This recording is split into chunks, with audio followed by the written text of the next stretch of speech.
Guys, I'm bringing in a long intro to let everybody come in. And as we know from the header, this might be a long one or an intense one, I would say. Either way, it's going to be great. So while we let people come in, oh, can you hear that, guys? No, oh, kind of. Oh, this needs to be on. So yes, come in. Hi, welcome everybody.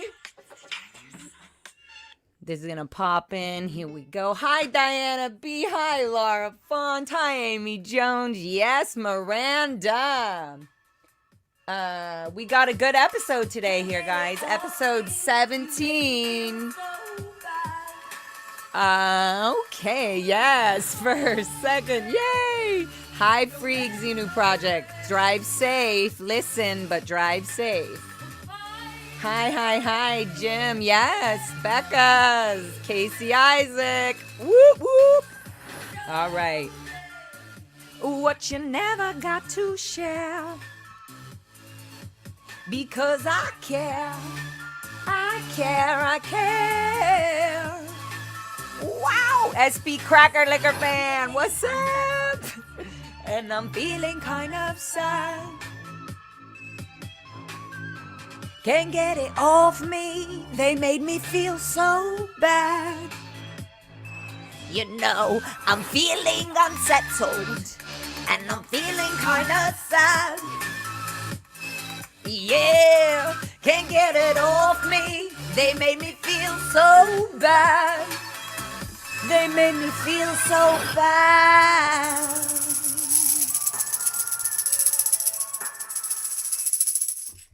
All right, that's good enough, guys. Welcome to episode 15. Oh, sorry, episode 17 of Lara FM TV, also known as SPTV, because we are proud motherfucking SPs, baby. Hi, welcome, everybody. Thank you all for being here and watching. And keeping up, if you've been keeping up, because I know a lot of you have been, and asking me important questions on episodes that I have totally forgot to answer questions, or people are like, so Lara did this whole episode and gave us a lot of information about so many things, but forgot to answer these big 3 questions or whatever. Anyway, so I'm glad we're catching up. You guys are helping me catch up. And at the same time, as you all know, putting my phone on silent, this is also very therapeutic for me, guys. This is very therapeutic, not only for me, but for a lot of us cadets, a lot of us kids, children, fellow adults that were raised in the planet, literally their own world and planet of Scientology and the Sea Org. So going, like, even being able, yeah, I have, I'm a little rocker girl, and it took me a minute to realize, like, I have to build up my, my strength in my, in giving myself trust and strength, and feeling okay to be wrong, and to learn and to love, and, because I was always shut down and controlled. And as part of that, doing these YouTubes and talking about this with everybody here and getting questions and all the feedback, and getting, and most of it is literally just giving love. Like, a lot of people are just sending more and more love, which actually it's filling up this hole, this avoiding hole of neglect of these children and all of us that we never got. And we can, part of criticizing or saying, oh yeah, we were, neglected as children, or it's not that big of a deal. It's a huge deal when you really go down the psychology of things that slowly, as you're being raised in life and learning basic rules and things like this, you start to realize the tiny little things that were happening to us as children, and to people born and raised in the Sea Org or in Scientology, or by celebrity parents of the Sea Org, or whatever, in any way. It's always being controlled and completely manipulating. So not only manipulating and controlling, but like abusively, like individually, there are parts of your life growing up through your teen years, through your, 8-year-old, 9-year-old. These are huge, like landmarks for for yourself, by yourself, when you're alone in the future. Like, and a lot of this is stolen. Actually, I would say 100% of it is stolen, and we are trying to still find pockets of what is real, what wasn't, who was really evil, who wasn't, what was, what there's so many questions, and I think to be able to do this, as you guys know, and to be able to be on YouTube and to be able to talk about things. And then as we're talking about this, we hear other people. I have people who call me or hit me up or email me and ask about different cadets. And then we've had different cadets on. So this one is super important because, as you've seen on the title, this is Int Ranch, Gold Base, and Cadet Talk with Mike Brown specifically. Mike Brown, I want to pull up because if you've been watching the other channels, I've talked about him probably very harshly. I mean, not very harshly, just didn't ever have any sort of an experience where I didn't know of Mike Brown as anything else other than the Sea Org cadet Gold Base staff member who would come to the Int Ranch and reinforce, the ethics and the justice, and yet at the same time, Mike Brown himself was also an Int Ranch cadet. And before he was a cadet, he was down in the PAC ATA LA area, the Sea Org, science. So as you've heard probably in other streams, he was one of the enforcers for me. This is, we're going to get into it. I want to pull him up to the stage. But for me, there was many categories, which I want to talk to him about. But I see Mike in many different eyes. And I would like to dig into, obviously, healing for not just myself, but for all the cadets watching, because I know there's a lot of you guys, and I love you, and keep reaching out. And if you haven't, reach out to me. Please do. I know you're watching, so reach out to me. You don't have to even talk. You don't have to say anything. But reach out to me because it is super important for people like Mike Brown himself, who did reach out to me through Claire and a bunch of people through the SBTV community. This is the stuff that is helping us open up and learn and figure out what went down, what went wrong, and just to hear it from the horse's mouth, I should say. I don't have any good analogies for that one, but let's have Mike Brown here. Thank you guys all for being here, and here you are. Hi, Mike. Hey, Laura. How are you doing? What's Good. funny is calling you Lara now because I remember in my teens and the time that I was in the Sea Org, I always knew you as Megan. Mm-hmm. And I remember, I think it was talking to either Val or Roanne. I asked a question about, at one point, this was a couple of years ago, about the Int Ranch and kind of the timeline that it was dissolved. And they said, "Oh, I'll have to ask Lara." And I was like, "Who are they talking about?" I'm like, "Who was Lara? Who was Laura?" I'm trying to put in my mind who you were. And then somebody said, "Oh, Were Lara they kind of Anderson." being casual about it? Like, oh, we'll ask Well, no, Laura. it was just, I'll ask Laura. Well, yeah, like, hey, I'll ask Laura, like, because they knew you as Megan then, but they know you more recently as Laura, as someone that they know now as a person and, in their, who they see. So Mm-hmm. you're Laura. And I was like, Mm-hmm. who are they talking about? And then I'm like, which Laura? And they're like, Lara Anderson. Oh, Megan. I'm like, oh, you mean Megan Anderson? And I'm like, and they're like, yeah, she goes by Lara. And I'm like, the things you don't know about people, just like literally our names. So that was just a funny thing right from the beginning, but it's Meaning and because then you didn't know me at all. He didn't even know that even my middle name was Lara because we didn't even know ourselves that much. That's like yeah, we can so get into that little bit of not having our social security numbers or anything. And so there was yeah. never for me to look at a birth certificate. I literally saw my name, Lara M.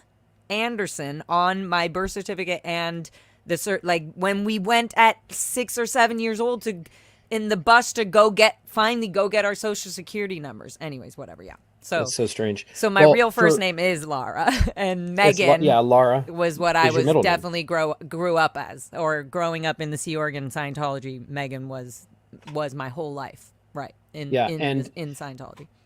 And what was so interesting about that is, like, I remember when I got out, and then it was when I was 27 years old, and we're going to probably jump around a whole lot, but yeah. I remember trying to say, like, how am I going to fit myself into the new life? I had even at one point thought, like, should I go by my middle name? But my middle name's a little weird, so I didn't decide to do that. But that thought had crossed my mind, just like trying to reinvent yourself when you leave and get your life going on the track that you wanted to. Way later than it should have. Did you think that when you were going, because I've been watching a bunch of your videos, and every time you go live with anybody in the SBTV, I'm always watching. But for many reasons, and y'all in the chat will find out a lot of that very soon. But what was I just saying? What were you just saying? Oh, you were saying about names when we got out. Oh, yeah. I was going to ask you, so I know that you joined the military. So was that during, like, I know they also fill out a lot of, I was married at 19 to a military Air Force man. So I know that they make you, even if you're with somebody, like they make you fill out constantly any other names you might have used or whatever. As you get enrolled into all the benefit systems. It was just it was a fleeting thought that kind of went through my head before I enlisted, but it was when around that time of like, well, now I need to make new friends. I'm going to kind of reinvent myself in my life. Should I go more by my middle name than my first name? What's your my middle name?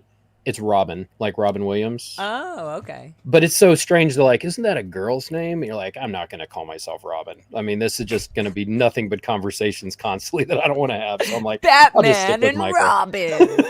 Especially Robin Brown. Robin Brown. Well, that's my father's name is Robin Brown. Oh, see? So that's why that's my middle name. It's probably why they took you away. But he goes by Rob, and then people think that's Robert. Anyway, I was like, I was going to say, maybe you can use Michael. Like, if you used Michael Brown, I don't think that would have been obvious to me. Because Mike Brown was definitely you. Well, that is like everyone on all my paperwork and everything, it's all Michael Brown. But then all my friends, it's just Mike Brown. So my identity is kind of. But if you look up Mike Brown, there's a million Mike Browns on the internet. There's like, it's like as common as like the Honda Civic. Yeah. It's not really unique. Like Lara Anderson also seems to be also a very common name, but actually for some reason Lara and Anderson are whatever. I'm sure it's a very common name, and it's probably why I don't give a crap about people. I do when it comes to YouTube. I'm like, there's no you in me, okay? It's Lara. Lara FM. No Laura. They're like, oh, that's why the algorithm. So the algorithm literally told me, why don't you hashtag in your videos? I haven't done any hashtags, guys. I'm gonna work on it. I'm doing so much stuff right now, healing and dealing and working and taking care of my furry animals. I'm gonna be very professional once I have professional people helping me do it, because I'm not gonna do it myself. Well, I'm going to be the best. Yeah, there you go. But I think we were kind of getting to the point of like where we were in terms of like my age bracket or my contemporaries with respect to where your age bracket. And I think that part of this, and you know, I do have some both some explaining and then also some things to apologize for, but at the same time, I think that it's important for us to talk about that, so we're framing the situation that we found ourselves in, not as a means for me to justify the things, but I just want people to understand it. But we're getting closer. Yeah. Sorry, I just wanted to hear other people hear you say, first of all, about the Lara Megan thing, because that clears things up for people who are just like what is Megan? This fucking thing? Yeah. Why? And then even at shows, I have people who still call me Megs or Megan today, and I don't give. They're my homies for life, like literally. So I love it. It's so endearing, especially at like a live show. Anyway, so it was very interesting. I did go through it. Just one day, it was like an epiphany for me. I was like on tour with my first band, Little Red Radio, and my drummer was like making fun of me, like, Lara, her real name's Lara, because they wouldn't give me the wristband because of Megan Anderson, and I had to show I'm Lara. Why are they calling you Megan? Your own band members. I was like, oh my god. Anyways, so then I was like, fine, I'm starting to use Lara. But that also made me feel better about my new path, like as a singer or whatever I was doing. So I wondered, did that help you get through the military, or was it just like, oh, you didn't need to really change your name for anything? I didn't need to change my name for it. Now I have a super common name, but I think similar to that, but different. We never were given, like, a normal thing. Now that I have kids, a thing that I relate is, like, I ask them, and I actually am interested and like, hey, what do you want to do when you grow up? We were never asked that question. Yeah. Like, it was decided for us. That's so literally on my note. It was like, ask kids what are things that, like, what is Mike Brown? It also, we're going to be talking about this, guys, because I want to hear Mike's healing and processing, because that will also help me and other people, like, really accept, like, oh, okay, this is coming from somebody. And this is why I have you on the channel. Honestly, on my channel, I was like, when we spoke and just a few certain other things, I was like, I can hear that this man has healed in some way, whether it's through his own children and having his family, or his own career in the military, or whatever it is. It's not the Mike Brown that very, like, loyally was, like, really rough and horrible at times. And then there were times where I would see that Mike Brown sweet smile when, like, oh, okay, everybody's working. You're allowed, you can have, I don't know. Anyways, yeah, we can go there, but. Yeah. And there's a lot to unpack with that, but I think it's important that we do. And part of it, so our age differences. So for me, just to kind of tie up the point of, for you going out and following your passion, doing music, and then also aligning your name with that was a fresh start, is what I understand that as. It's like, hey, this is a thing that I want to do, and I'm going to go out and do it myself. And this is a thing that I've created. It's something that I've defined for myself. It's my own path. If it's a hard path, it's the one I chose, and no one gets a say in that other than me. And my military service was the similar thing for me, because that's what I wanted to do when I was 15 years old, which is probably before a lot of the memories you have of me later, was when I was a cadet. See, I think you were born, well, I was born in 76. I think we're about 10 years apart, right? Yeah, 86. Yeah, so, I'm February 12th, 1986. And I'm April 14th, 76. Yeah. So with that, us 10 years apart, now that I see and have children, when you're a kid, like in a normal world, or even just in our abnormal world, a year or two difference in age is a large amount, like between when you're elementary school age, which we never went to school. But I'm just giving a comparison, versus when you're kind of like middle school and you're trying to, like, like weird shit's happening, like you're having, going through puberty, or then when you're at high school age, like, there's a massive difference. You're like transitioning your interests, the way you react to things. And then for older kids and younger kids to be kind of smashed in together. Yeah, I was about to say that. Okay, I was about to say that, because especially, it's not like you're free smashed in the outside world with a bunch of people. You're on a secluded private environment where elderly women and men will dress naked in front of you, or undress at any time, and you just have to keep your tiaras in. And if you feel weird, that means you have some weird grossness that you'll handle through Scientology auditing someday. So there's a very, very awkward line of elderly women and elderly boys being able to do things to younger, like 10 years apart, younger children. And they themselves were children at this age at one point. Are you meaning like older in age, like in their late teens? Or are you meaning like older men and women, like the staff? No, I'm talking about specifically the cadets who are a little bit older, like 17 compared to a 9-year-old is a huge difference. Like, it is. And so when a 17-year-old is flirting with you or is doing inappropriate things, when there's no reflection to look at because there's no outside world. Like, I don't know this man is, am I being just immature and childish when I should just be an adult? And, I don't know. So yeah, I jumped in Yeah, on I you think right there because that was one of my biggest, like, here's something that people have to wrap their head around.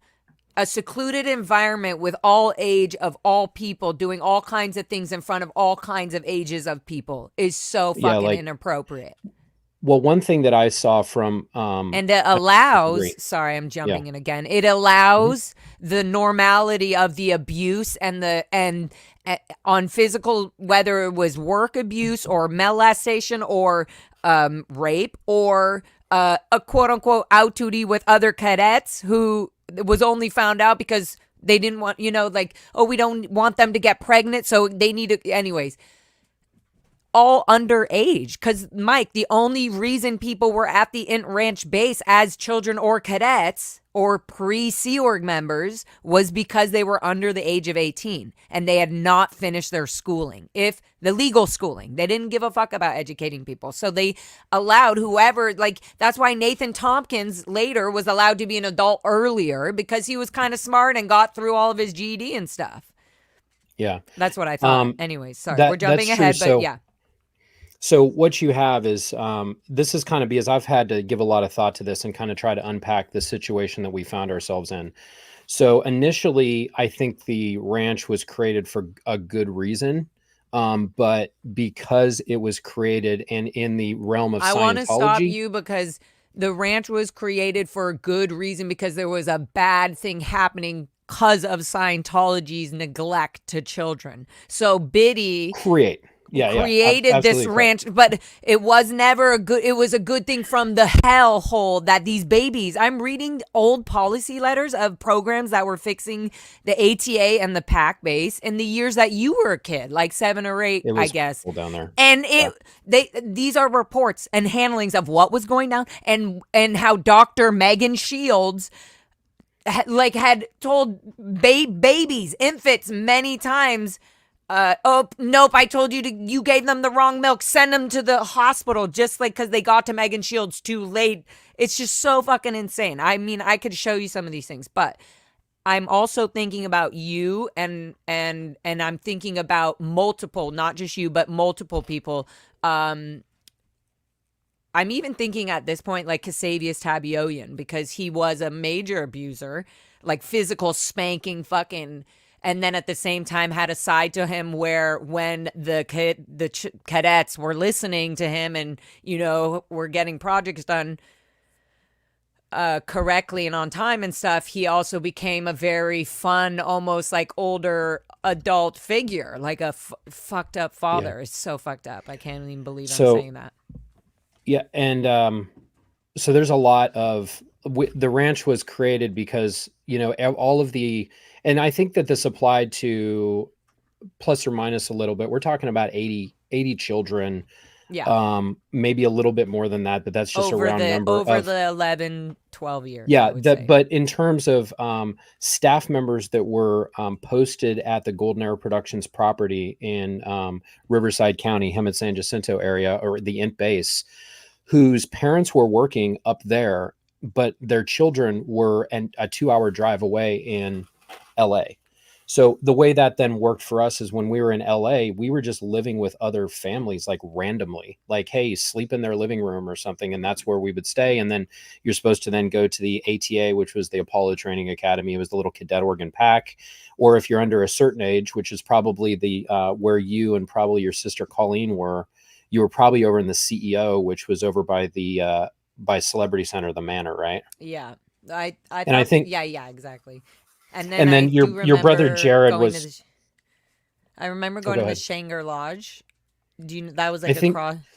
so. That's where I think the actual like living quarters were. But during the day, the daycare thing Yeah, was in that right. Cadet Estates org, the CEO, Yep. and and now I think they bulldozed it and turned that into like a parking structure or something for Celebrity Center. But that used to be this crappy playground area and just a bunch of big rooms with cots where the kids would sleep and everyone Yeah. would eat in there. I And it was in was, Vivian Jenner's class, and that was yeah, one of my earlier memories was seeing other kids that were older than me that I guess had some pee problem. I thought it was a Hmm. pee problem because I'm sure I heard that from an adult as a young Yeah. 3-year-old, 4-year-old child. Not like, yeah, I was only there. Yeah, I was like 2.5, 3 years old, seeing all the other pees on the other cots and being like, oh, maybe I could help them clean it since I'm not a peer. Like, I don't know. Right. Yeah. But that was, and remember how many kids at the ranch did have a problem with that? It was a Yeah. lot. Though, Yeah. like every day, there would be you would It have would to be a take your standard mattress thing. Who outside, peed? Yeah. Who and then peed? you take the mattress outside, and there would be like 20, 30 mattresses just lined up along the motels, along that side of the building, like airing out Yeah. in the And then we'd spray them California with sun. we would spray them with the fire hose because they had a lot of pressure. And then Then we they would just let dry them out. air out. Right. And we do the bleach. We, again, using constant chemicals all the time with Yeah. no gloves or anything, just Well, thinking from early age that this was the norm. This is how you it's clean, probably go to not bed. unusual that kids have issues wetting the bed, and that's a thing kids work through. But sometimes, and I'll have to ask my cousin. I have a cousin, Jen, who she's actually a therapist, and I'll have Yeah. to ask her, like, if there's a high instance, and this is like, is there an average on like what percentage of kids up to what age? Because there were kids that were like 9, I've 10, 11 actually, years old that still had that. my therapist has told me about this, and there's very much connection with trauma and abuse connected with people they And call abandonment. bedwetters. Yep, Yeah. neglect, abandonment, and yeah, and But I or a remember there child was a not feeling like they're able to tell their parents like if what's how going they on. who they are, like how they are, what they feel, or like they're like yeah, they feel They're kind of like regress back, and they're not progressing past that point of, yeah, yeah. very much So so. when we were in LA, it wasn't great. And then you're down there without your parents. You're sort of like free range in LA and the Hollywood area. It's not great neighborhoods around there. And there was the Scientology complex area, but outside of that wasn't real safe. So the idea was like, hey, get all these kids up here and we're going to make this ranch. And the kids at first were literally 8 of us, and it was 4 boys and 4 girls. We were around 12, 13 years old. Now looking back, like I have a picture in my mind about, oh, I was so grown up at the time. And some of those pictures I sent you yesterday, I'm like, I was a little shit kid at this point. But we were chosen because we were older than the average kids that would ultimately come up to that ranch, because they were going to use us to do renovations. So initially, for the first year or so, all we did was construction work, and we weren't really having any other education. And ultimately, any education, I would say, at the ranch was so subpar from what the society demands or what a normal education should be versus what we got is shameful. But after a while, once we had enough of the renovations done, and I think some of the first kids to come up were like Benjamin Render, Jenna, and that were younger. But before that, it was like myself, Justin. Later, Sterling came up, and later Mike Norton came up. They were a little bit like my same age. But I think we had Danny Hill and we had Mark Berther. I don't know if you remember them. Yep, yep, We were all about the same age, but we were old enough where we could be competently made to do construction work. right. And for us leaving Los Angeles and coming up and doing that, we still had things in our day, this lasted for a couple months. It's like you have 2 hours of free time, and we're like, just to do whatever we wanted.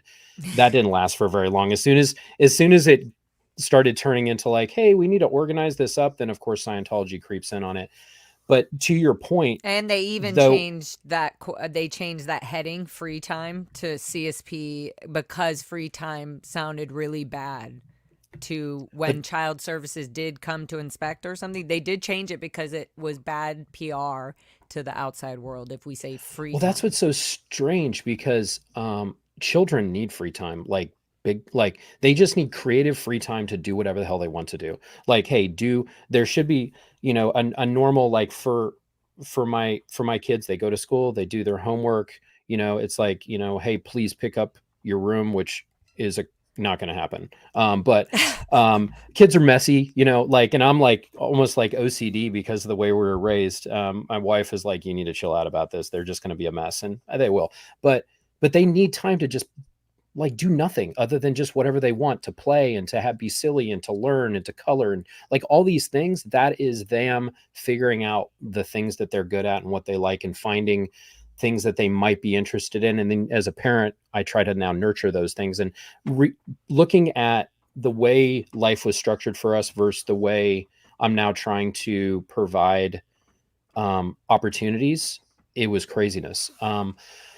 So then as the ranch goes on, what initially was a very positive idea in terms of what to do with it. Well, the only real thing was we were brought up there and kind of put to work, and we had a few adults that were assigned to us to like, hey, you're going to be in charge of their education, which Did it's going to be science. did you not get the thing like when you were going to the ranch, did you not get the same orders or mission approval as we did, that like you were being told you were going to the Int Ranch, it's a Oh, great we very place? much did. Yeah. For Oh, us, we and then were when we so got there, they said, "Okay, well, it's not as great, but these are older cadets are going to show you how we're going to make it great." But they did lie, straight up lie. Swear to God, as a child, I remember thinking, "Oh my God, we're going to a place with animals," and I can't imagine. Like I remember Vivian teaching me like animal pictures, and I remember thinking yeah. those animals are going to be there. And anyway, so yeah, Well, see, some of those things existed. Like we had horses for a while. Like remember we had those big were they giraffe Morgan horses? horses, giraffe Yeah, horses. they were Loretta massive. and They were like Jackie. Loretta and yeah, Jackie. they were these big, they almost looked like Clydesdales but without the hairy feet. Yeah. Um They're called giraffe Morgans. horses, but they're called some, yeah, they're called, like, I think we called them draft horses, but they're called Draft, yeah. some, but yeah, I remember doing a horse research project. They finally let me, and I Oh found yeah. out all about that.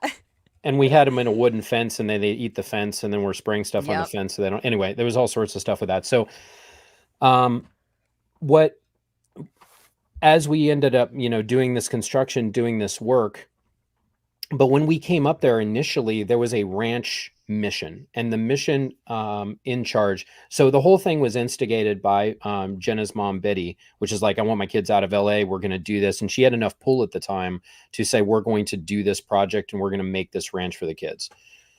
Great idea, but think about it, like Biddy, Janice, Gillum Grady, the people that were kind of in charge of that, they are second generation Scientologists. They grew up on the Apollo. They didn't get a proper education. They're just go-getters, and they're able to make things happen in the Sea Org. But their concept of like, what should school exist and and how should it be structured, it wasn't any different than probably what we had. What we had was probably lax compared to what they had on the Apollo. So just thinking like the people in charge of it, it wasn't like, hey, we have this school curriculum and we're going to make these kids educated. None of that was ever going to happen. Yeah. And also, and because for those listening, if you go back and watch the episode, I did talk to Janice about this. Mhm. You can hear that she's actually explaining L. Ron Hubbard was enforcing this on her and on everybody. Like, anyways, well, I'll be going back with Janice on episodes, but to hear you process the way you did, and to hear Rosemary's story, which we'll get to, and to hear about, and to know Jenna, and to be talking, like just hearing everybody's story through the SBTV, a full circle made me understand. Wow, Mike Brown also had, reading these policy, I would go look at the dates. I would be like, oh, what date was this thing happening?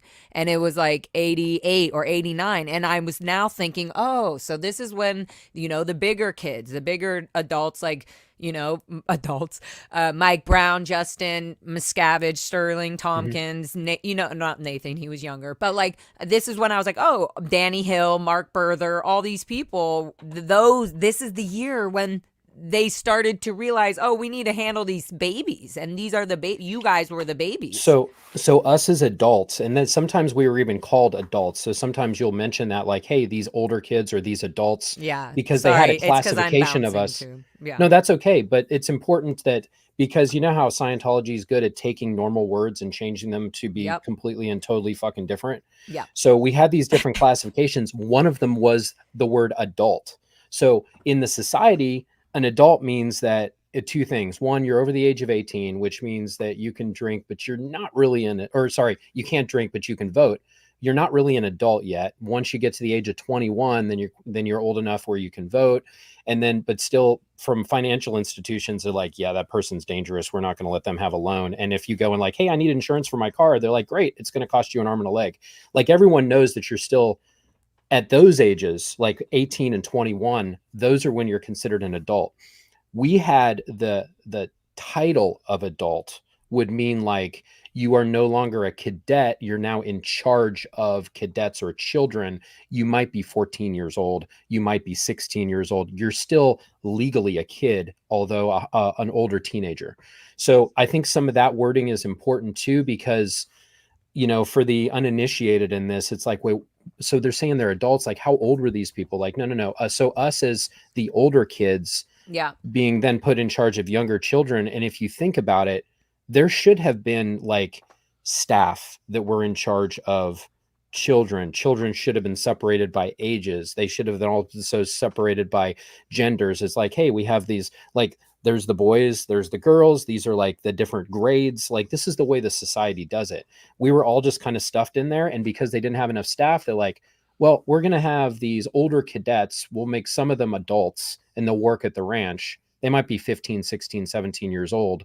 And now we're going to make them then in charge of the education or the work requirements for younger kids that are anywhere between the youngest kid I remember. There were so many that were young. How much older? Do you remember Christina? Yep. We were really good friends. Yeah. We Okay, used to so blow all the time. Yeah, so you two were like constant rebels. Yeah, they would constantly being like, "Who is the opinion leader of So these Janella Webster's daughter. Yeah, like Yep. the two of you are just Janela like. Webster was in RTC. Mm-hmm. Yeah. Do you remember what her position was? I keep trying to write that on Christina Webster's thing, but I don't know. Anyway, but I remember how young Christina was when we first got there. Yes. Like she must have been like 5 years old. And I'm trying to just remember back. She was really young, maybe 5 or 6 years old when my kids. So me and her are the same age, for sure. Okay, so she's like, I'm either a month or two older than her, or she might be even 2 months older than me. How old were you when you arrived at the ranch? Almost 4 years old. Get the fuck out of here. No, I swear. I remember seeing Matt Price. I remember seeing Ariella Coleman. And I remember seeing Sterling and somebody playing like hockey. It was of course, I'm sure when they had us come, they were like, "Oh, everybody just play and look like you're having a good time or whatever." We would have what or they it would be call hockey or exercise time. PE, yeah, it would be or exercise time. Yeah, exercise. We'd have an hour for PE. And that would usually, and I think that was normally like after lunch, and it varied in times year by year. And the one thing, like, I like to use an analogy about why something that could have such a good initial intention started to go sour after so long. It's because Scientology is like a hammer. And if you're nothing but a hammer, everything is a nail. It's like if you go play golf, and I don't play golf, but it's a good analogy. I have all the different golf clubs, and they're supposed to be for, hey, if I need to make this thing go really far, or if I need to do a little putt or something like that, you have all different tools for stuff. Scientology is like just the one that you smack the crap out of it all the time, and it's going to go that one direction. And that's what it's like when you're working in the Sea Org. You don't have a variety of options, and you have these very strict policies to follow. So anyway, and that's why I think it fails. And the idea is to be that. Well, yeah, and the idea is to be that. You shouldn't need the outside world at all for any reason. We should be self-sufficient as this year. That's why there. By the way, y'all listening, there is no connection from the Int Ranch base at all in any way, shape, or form to the outside world. Not even by a telephone. Like, the only 2 telephones, physical, actual phones on the property were security. The security booth would have a telephone.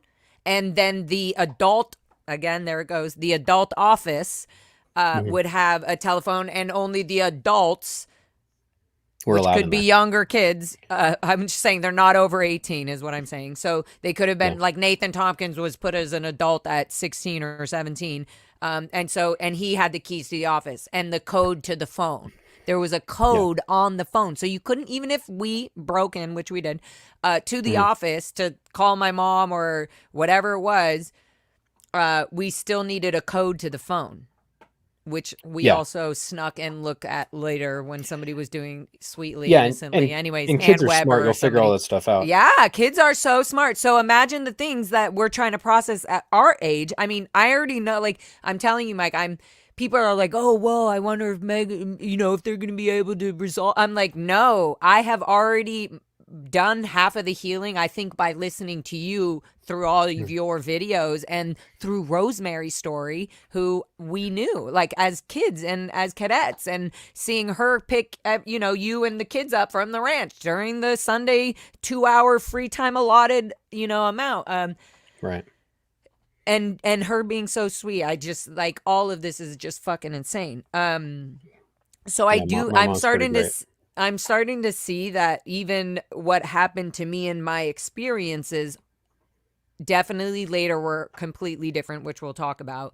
And then even when you left, what was left, like what the standard was for when you left, like Mike Brown left. Oh, don't have us have, oh, do we need to bring in the mission again? And it was like, do we need to bring in Mike and I Brown? actually, and the way you remember it, it's very interesting versus and what you remember is probably not inaccurate, but just the circumstances which myself and a couple other older kids at one point were sent back, and what I remember from that, and and I would so love to to kind of hear that. unpack Can that we too. just talk about that really quick? Sure. So I'm going this to tell is, everybody and really quick. do you remember? We Go ahead. were in an ethics group as younger things. The Int Ranch, we were kind of getting older. The younger kids were getting older. We were around like what, 9, 8, 9. I was in the Mike. I was in the governess group the whole time, basically, that I was at the Int Ranch. You were. They always put So me back in there, even when I thought yeah, I wasn't even being that out ethics at the time. I was like, oh, and the I'm not going governance to get group was sent. like Somebody else is going. below child, right? Yeah, it's And like you're less than a child. So not even the fun child policies applied to us. We got no pay. We definitely got spankings or whatever punishment the governess chose. The governess I see in charge. Anyways, so let's get into that. Because I want to hear, it will help all of us, not just me. I'm very much being selfish in this interview and in this It's okay. in this. No, I want to Because talk I about just this want to stuff. heal. I just want to get whatever last like things I feel shitty about for myself. And I'm sure that will also make a lot of people feel better because they were with me, as you know. You do know you were there. Yeah. But I also through listening to all your stuff have learned your side of it, you know? I haven't heard the Right. details of like, why did they choose Mike Brown to be Well, like, there's why? a reason why. Okay, yeah. So I want to hear that. Why did they So choose him to come back? You were in full uniform. Do you remember this? I do, I mean, I and know you do, I but remember it was over the course of maybe that I was out there for probably 2 or 3 days, and then it was off and on, and then I got, of course, put onto something else. But let me kind of explain. yeah, So, and let's come back once we talk about this, and then fill in the blanks from when I was from that point of, kind of a young cadet doing the work to yeah, the point where I wanted to get out of there, and then right. what it took for them to change my mind into it, because they there's a whole process where all of us go through to kind of become Sea Org members. But so you remember this you would be around 9 years old when Yeah. this time frame's happening, right? I just remember between like 8 and 10, it was just like, Yeah. I So either let's have to call it 9. listen or I'm gonna lose So my shit. 9, you're either 9 or 10. I think when there was, at least myself, there might have been another 1 or 2 of the former cadets that were sent back for a day or two, just to, I don't know, try to, get everyone refocused. But at the time I was now working at Golden Arrow Productions, I would have been somewhere between 18 and 20 years old, having been away from the ranch for maybe 18 months, maybe 2 years at this point. And I had been working then at Golden Arrow Productions.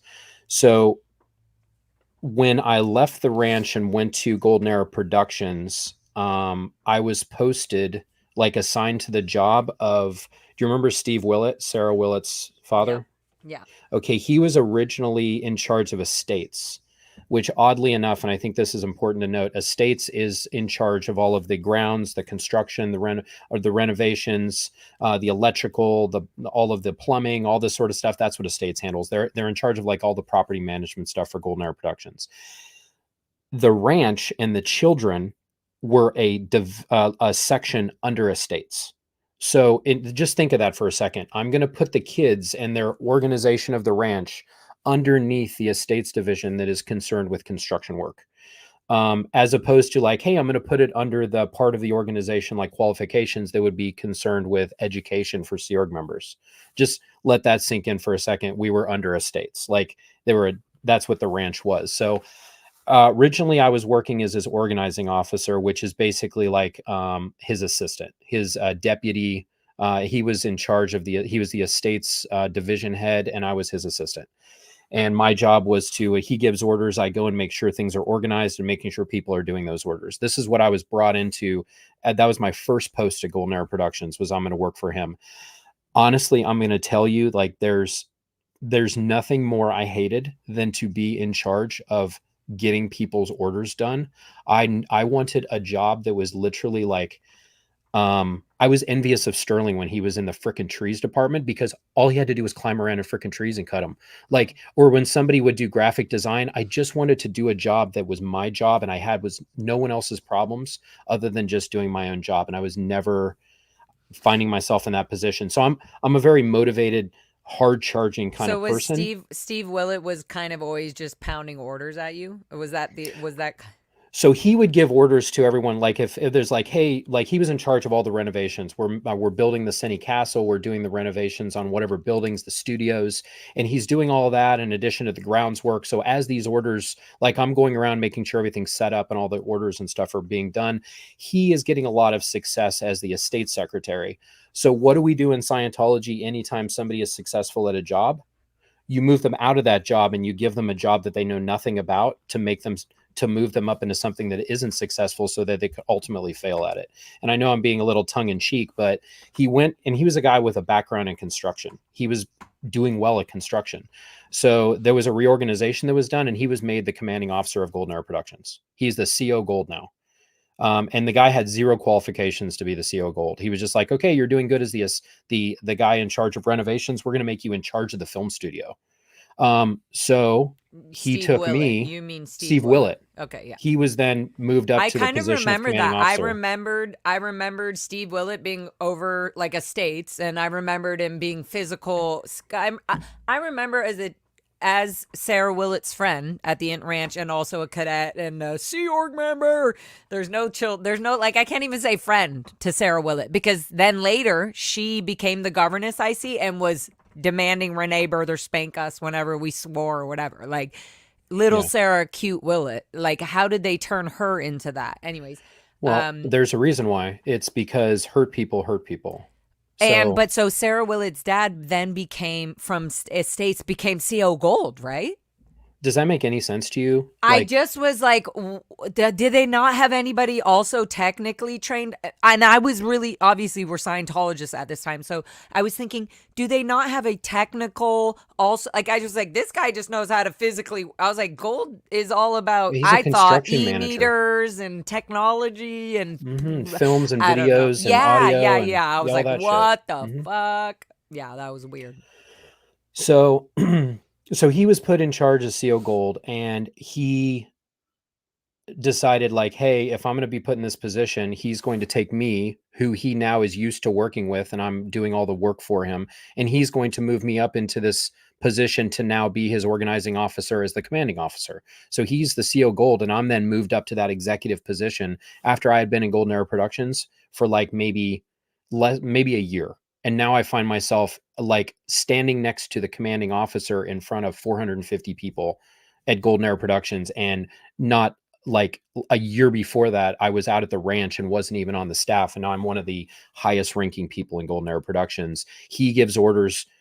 A lot of times what it would be David Miscavige's orders coming down to the divisions. And then the CO is supposed to be making sure it's happening, the commanding officer, which meant I'm running around making people work.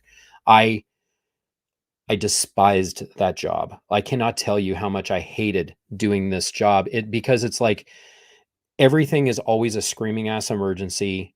Everyone's always in trouble. Things aren't getting done. It's just this, it's like this hamster wheel, like a self-licking ice cream cone. It never goes away. It's like, anyway, it's like Groundhog Day that just keeps going and going. I wouldn't sleep much. I didn't like it. So what I remember from at the time, and a lot of time has passed since then, there was some sort of abuse, or there was a kid that had been inappropriately touching other kids out there. I think you might know who I'm talking about, but that was found out about. And then I think somebody from the ethics section. Mike Brown, there were multiple people, just so you know. You can just call me Mike. It's okay. You don't have to call me Mike. Mr. Brown, Mr. Mike Brown. Sir, I'm not trying to interrupt you, Mr. Mike Brown, sir. No, there were multiple people doing it, and this is what's shitty. Like my channel, I want people that feel like, oh my God, I was that person, I was molesting them. Okay, you know what? I'm not saying okay. What I'm saying is, come talk to us about it. Come explain your your frame of mind. You know what I mean? Like, I think that's a big ask for some people. That might be a big ask for why. Well, so, and I'll give you my opinion on it. Okay. And why I think it's kind of like you've decided that, like, for you sharing in this capacity, there's probably something that is healing about it. It's therapeutic. You're also a very extroverted person who you like being, like, you're okay to put yourself on the stage and be able to use yourself as a mouthpiece to get a message out. Okay. There are some people that is really hard for them. And I think that it's going to be an individual decision. And I hope that is true. But I think that the only way we're going to see that happen is that people will come up with, do I feel brave enough to do that? And it's probably going to start with very private conversations, and you may or may not get success on having people want to speak. Because I know for me doing this, it was like, man, you're really like putting yourself out there to do this, and I'm willing to do it. And I think it's important, but I don't think it's for everybody.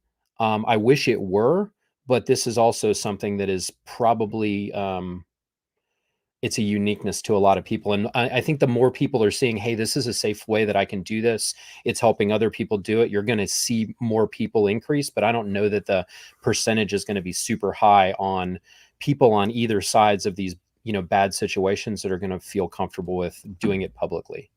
Do you agree with that? Or, I mean, I hope it would be different, but I think it might be hard for some.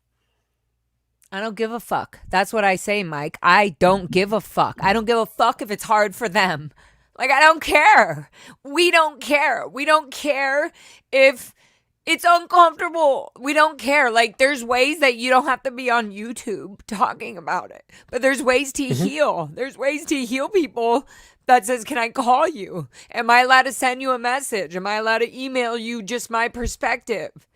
Right. I don't give a fuck. It's not our job. I think there's going to be options there. It's not our job. Okay, but like for the person who is, for the child in me, I'm crying for the child in me. No, go ahead. For her to be like, oh, I'm so sorry you're uncomfortable to be on YouTube and talk about this. It's not about YouTube.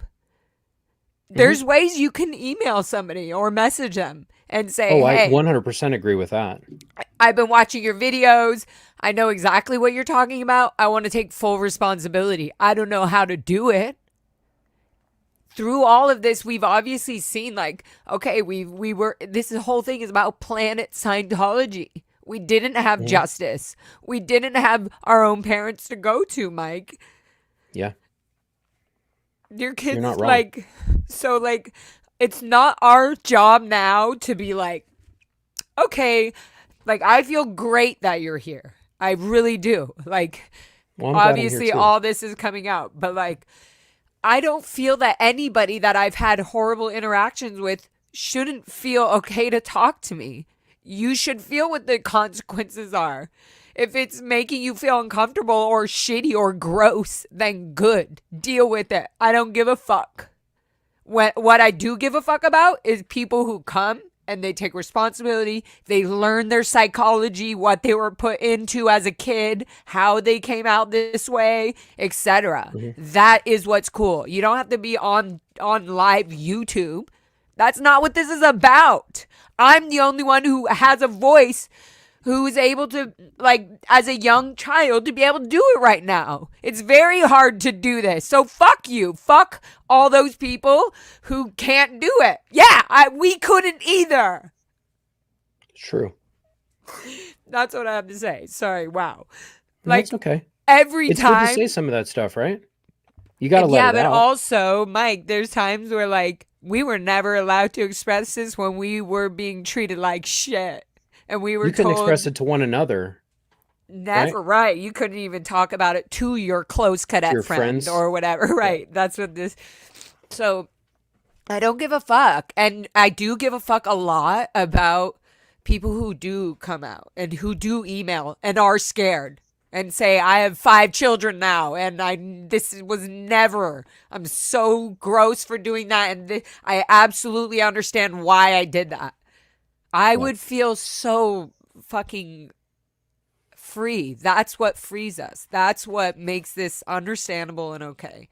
So I don't care. Hello, we were trained freaking auditors. We were at young ages. 13 in Florida. Serge Delmar was a trained fucking auditor at 9 years old, like dealing with rapers and people scamming the government and all kinds of shit. Pedophilia. So, like, we don't care. Like, we already have heard it all.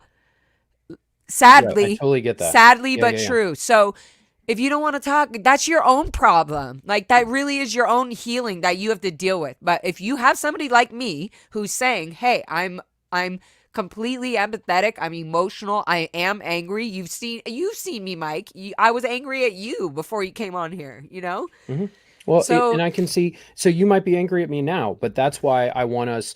So what I want to do is, like, we can't control other people. I think that other people should come forward, and we should have a forum in a way that we can have a space that we can all talk about this, because I would guarantee if you got every single one of all of the kids that were at, even the ones that are still in Scientology or in the Sea Org, if you got us, like, honestly, all in a place, and we were able to be honest about, hey, was I ever provided the normal opportunities on what to do in my life? The answer is going to be that we were not.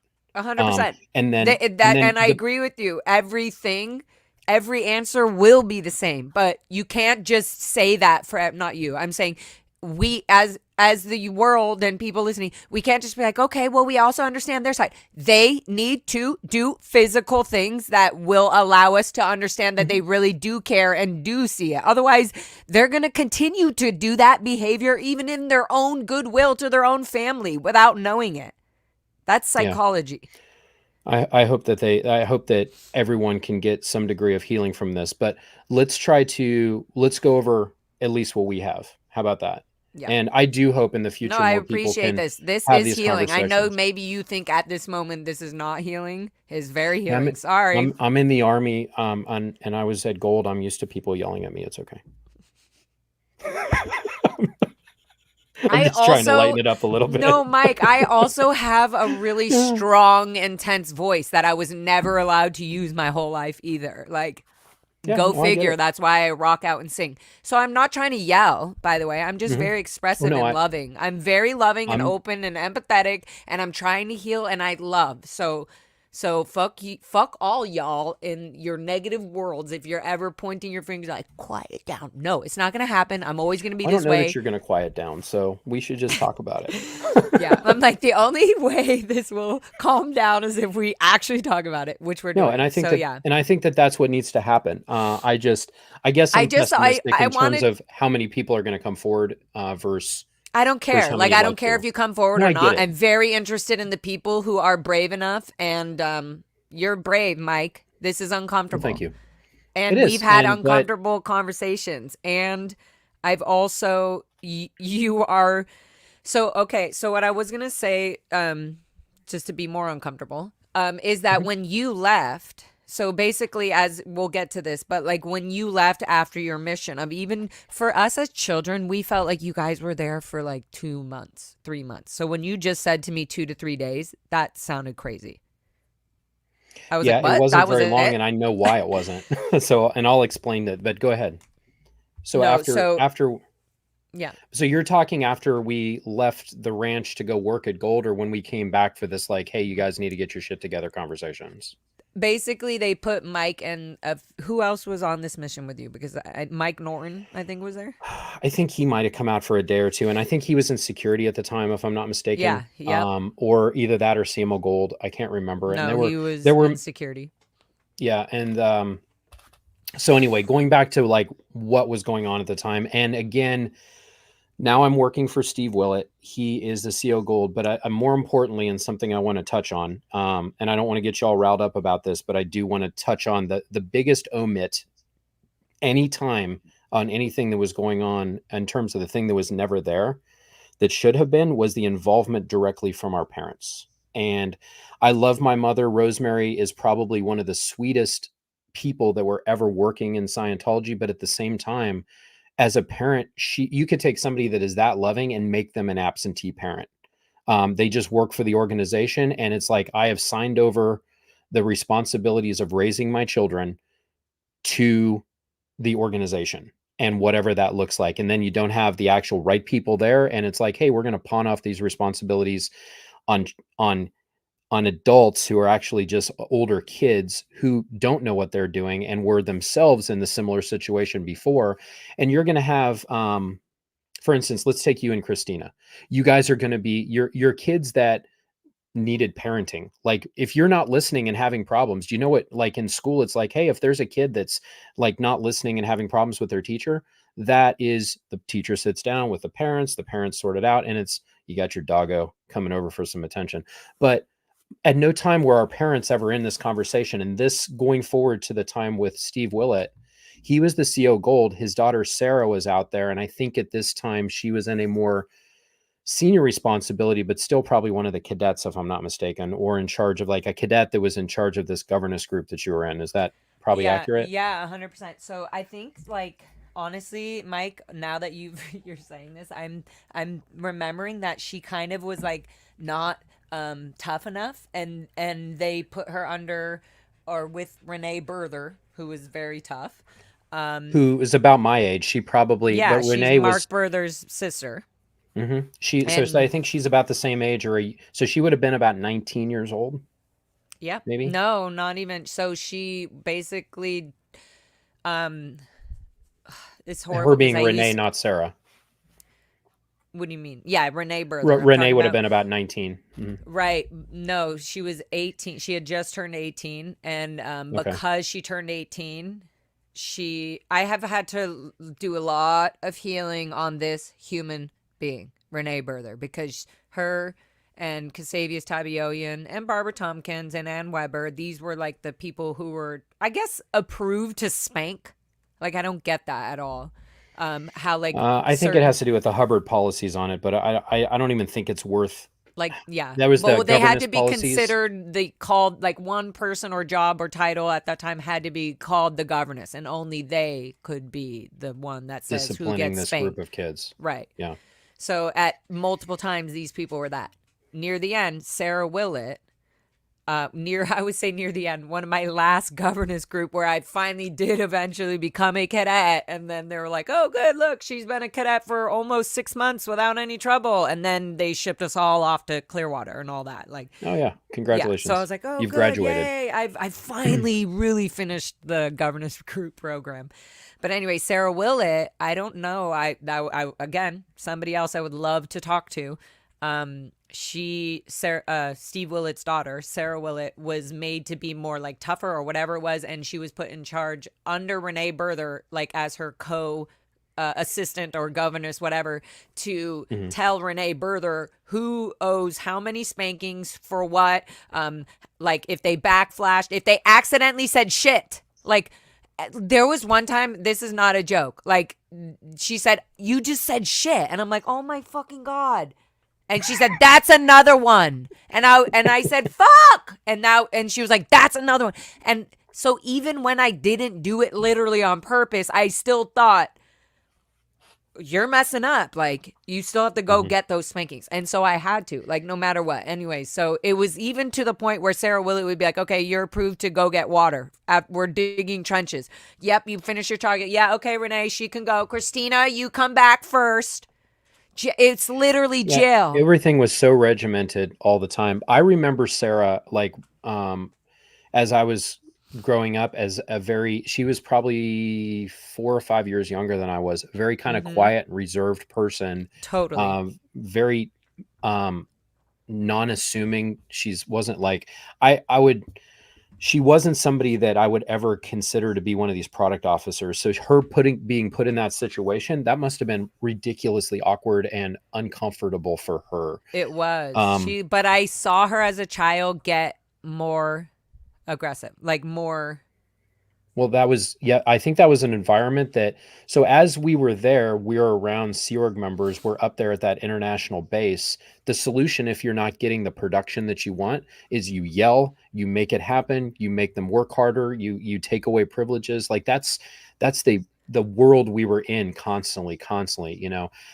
Sorry to pull that Oh, up because no, this is a good point. Project. So Mike, was there more yelling in the military or Sea Org? fuck no, there wasn't. There was almost zero yelling in the military. So in the Interesting. military, everything is like, there's a reason why, like, some of the military customs, this is what, and Aaron and I and with Sterling did a comparison between some military stuff and the Sea Org, like, pretend crap that they do. When you do these like high pressure activities in the military, there's a purpose for that. Like in an infantry unit, it's like, okay, we're going to do this thing to, like, we're going to go get shot at. So we need to be disciplined in this certain way. And a lot of the loud comes because you're in a loud environment and you have the person that you're over, you need to have this respect and, you know, leadership, but they're also right in there with you and everyone's there on the same terms. And it's not this enforced thing. So all of the military is like, everyone in the military, like, volunteered to be in the military, and they might do 3 years and say, you know what, this sucks, and they get out. And some people are like, you know what, I like this lifestyle, and they stay in. You probably know a little of this because you had a taste of that when you were 19, right? So it's a little bit, but in terms of the yelling, that doesn't happen. It's more like corporate America.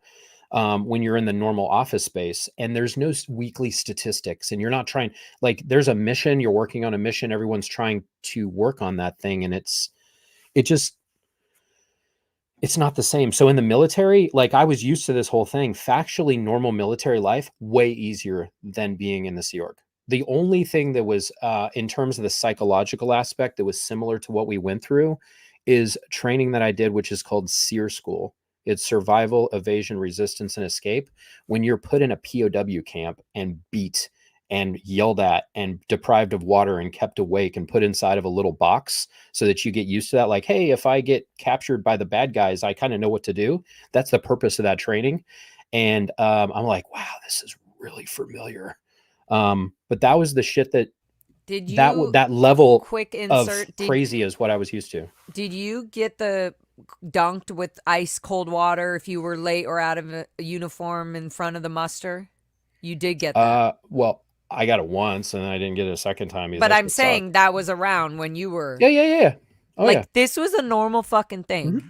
If you were late and you were out of uniform, you would stand in front of the cadet muster in the morning and they would take ice cold water. Literally, there was ice cubes and a bucket and say, out of uniform, da-da-da, and dunk you in front of everybody. And you'd have to stand at attention while you're doing it. This is that too gruesome policy letter. Like, hey, if people are doing something wrong, you give them a too gruesome that they don't want to have, and then they'll correct their ways, and then they won't want to have to deal with that anymore. It's like a head on a pike. That's how the yeah. Is it that thing, the head on a pike? I remember. Well, the head on a pike is, the idea is, if you have a group of people that are all messing up, you'll make an example out of one person. That's right. To, you know, it's like thinking like, hey, I'm going to make an example out of this one person so that everybody stops. Right. And it's kind of a similar thing. It looking at it now, again, when I think about when I was there, and I think when people have talked about some of the early days, they're referencing it from the lens of when they were a kid at the time, not necessarily through the lens. Like, when I'm looking at this stuff now And I had some worse shit happen than some of my contemporaries did when I wanted to leave and stuff. But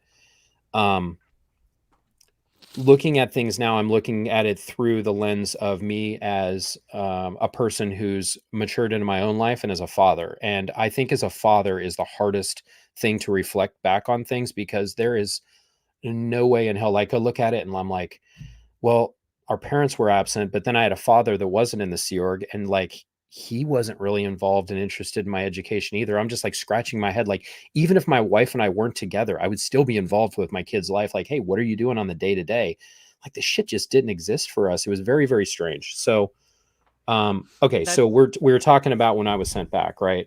This little mission thing. No, I appreciate you saying all that too as a father and stuff, because again, as you're saying it, I know I should be listening to you, but I'm thinking, my father. In my head, I go, at what point? Scientology doesn't give you that pivot point as a father. Like, that's a little too much. You know, I'm going to stop. Nope, no more. I'm going to go be a father. Like, and as you heard on my phone call that I had with him, that was after so many times of him coming over with knowledge reports. And like, and at a certain point, I was like, Dad, and it always ended up like being me and him laughing, or I'm like, Dad, how are you gonna get all these? Like, it ended up being fun, but it was definitely all about Scientology and trying to get me back into the organization, or there's a report that I need to look at. And I'm like, Dad, can we just not, can we just not have it do? But like, I was gonna say, can we just have nothing to do with Scientology at all? And to him, that was, he was saying, you again with those jabs. He was saying like, I'm jabbing at him. Because you have a disagreement with the way Scientology is dealing with shit. No. I was saying, I was like, you can be a Scientologist. I don't care. I wasn't even saying that. I was just like, your mindset is not allowing me. You heard in the phone call, I was like, Dad, so can't I just go do whatever? Like, why do I have to be Scientologist? And he wouldn't let that go. And then I would say, well, communication is a universal solvent. And then he would get mad at me like, you can't use Scientology words or phrases. No, if you're not a Scientologist. And I said, if I'm not a Scientologist, why do I need to go into the ethics office? Like, anyways, it was a horrible conversation. And those clips, sadly, on that documentary, which was supposed to portray a lot more about the cadet org and everything, which never did. And I don't know the reason why, but I have many obvious, like, whatevers, is that, anyways, I was going back to the dad. My dad, is that these were just clips. This phone call, first of all, we had never planned to film this phone call. We were filming something about the cadets. And I was like, it's a Sunday. I even told the director, Jeff, I was like, my dad may call. And he was like, oh, good. Whatever. You got it. Whatever it was. We were already recording, but it wasn't, we were recording the phone call. My dad just called. So fuck all y'all. It's happenstance. Yeah, we were literally documenting as a documentary person would be doing. Anywho, so that phone call was very chopped. So what I was trying to say is that even you telling these things, it reminds me of like, oh, I wonder if that will make my dad. I wonder, like when you said you had children and you're like, no, none of this would ever be able to be acceptable under like as a dad with your children knowing they're fucking having hell. And the only time you get to see them is for 2 hours on a Sunday back at the ranch. Like eventually as a like dad, you would say no. Relationship. Yeah. Yeah. It's like, oh, it's so exciting. And then all I know of my mom and dad is that they were so excited to see me and they loved me so much. But is that a good parent? No. So I don't think that that's not true. I think that they did love you, but I think that and that's why I said, no, like, I know they loved me. I'm sorry. I know they did, but they weren't there. And I also don't understand how you left, Mike. Like, how did you leave after being put through all the child cadet and then enforcing us? And then somehow your mind was like, well, I guess I'm just going to go to the military because I know I'll be good at that because it can't be much different than the Sea Org. Well, I had wanted to, like when I was 15, and I wanted to join the military and I wanted to leave the ranch and I had tried to. And I kind of wanted, I had an idea of what I wanted to do very early on. And I went through. What made you do that? What made you want to, what made you think about military? So I was always interested in aviation. But And what? Why? Do you so remember? my father, when I grew up, my dad was a former Marine. He was a Oh, Marine okay. officer. He was in Vietnam. Perfect. He Okay. had I been was badly wondering. wounded in Vietnam. He got his leg blown off. So I had an example of like the bad shit that happens from war from early on, but that was normal for me. But he had always kind of romanticized his time in the military when I was a kid, and I thought But that how old were you when he was telling you this? like when You I was couldn't a have kid. been So when you had to be under 10 years old, right? oh yeah, I was. Cuz you were I at mean, the ranch at 8 it or was something part of or his it was part of his identity when we were growing up. So he was always the former Marine dad and into his Marine. You know, the people that are like veterans, and it's just like there's this. So I saw it more when I was a kid as like this camaraderie, part of his identity, something that he wishes he was able to do more of. And yeah. he got wounded really badly in Vietnam and was forced to retire. So Oh, I can he wishes totally he see could have that. stayed. So me, Right. I was, and I You're was like, I like, want okay, to well, fulfill my dad's steps or whatever. well, to a degree, but for me, I wanted my own life, and I saw Right. that as he would always pump it up about how great it was, and that's this is the thing about military service. For some people, it's great. For other people, it's like I don't want to have anything to do with it, and it's very personal as a decision. So That I can't imagine when that you were already being a cadet and then being in the Sea Org. Like, if that was an option, like, it's already kind okay, of for example, for militaristic. myself, like, if my Mhm. dad had told me anything about my previous father, grandfather, great great friend, anything about their military experience or anything, probably I would have had. Or if my dad even told me anything about music that his family members are very much with like my anyways, so there's a lot of Yeah. that I'm missing. So the fact, like in the craziest way, the military also saved you full circle.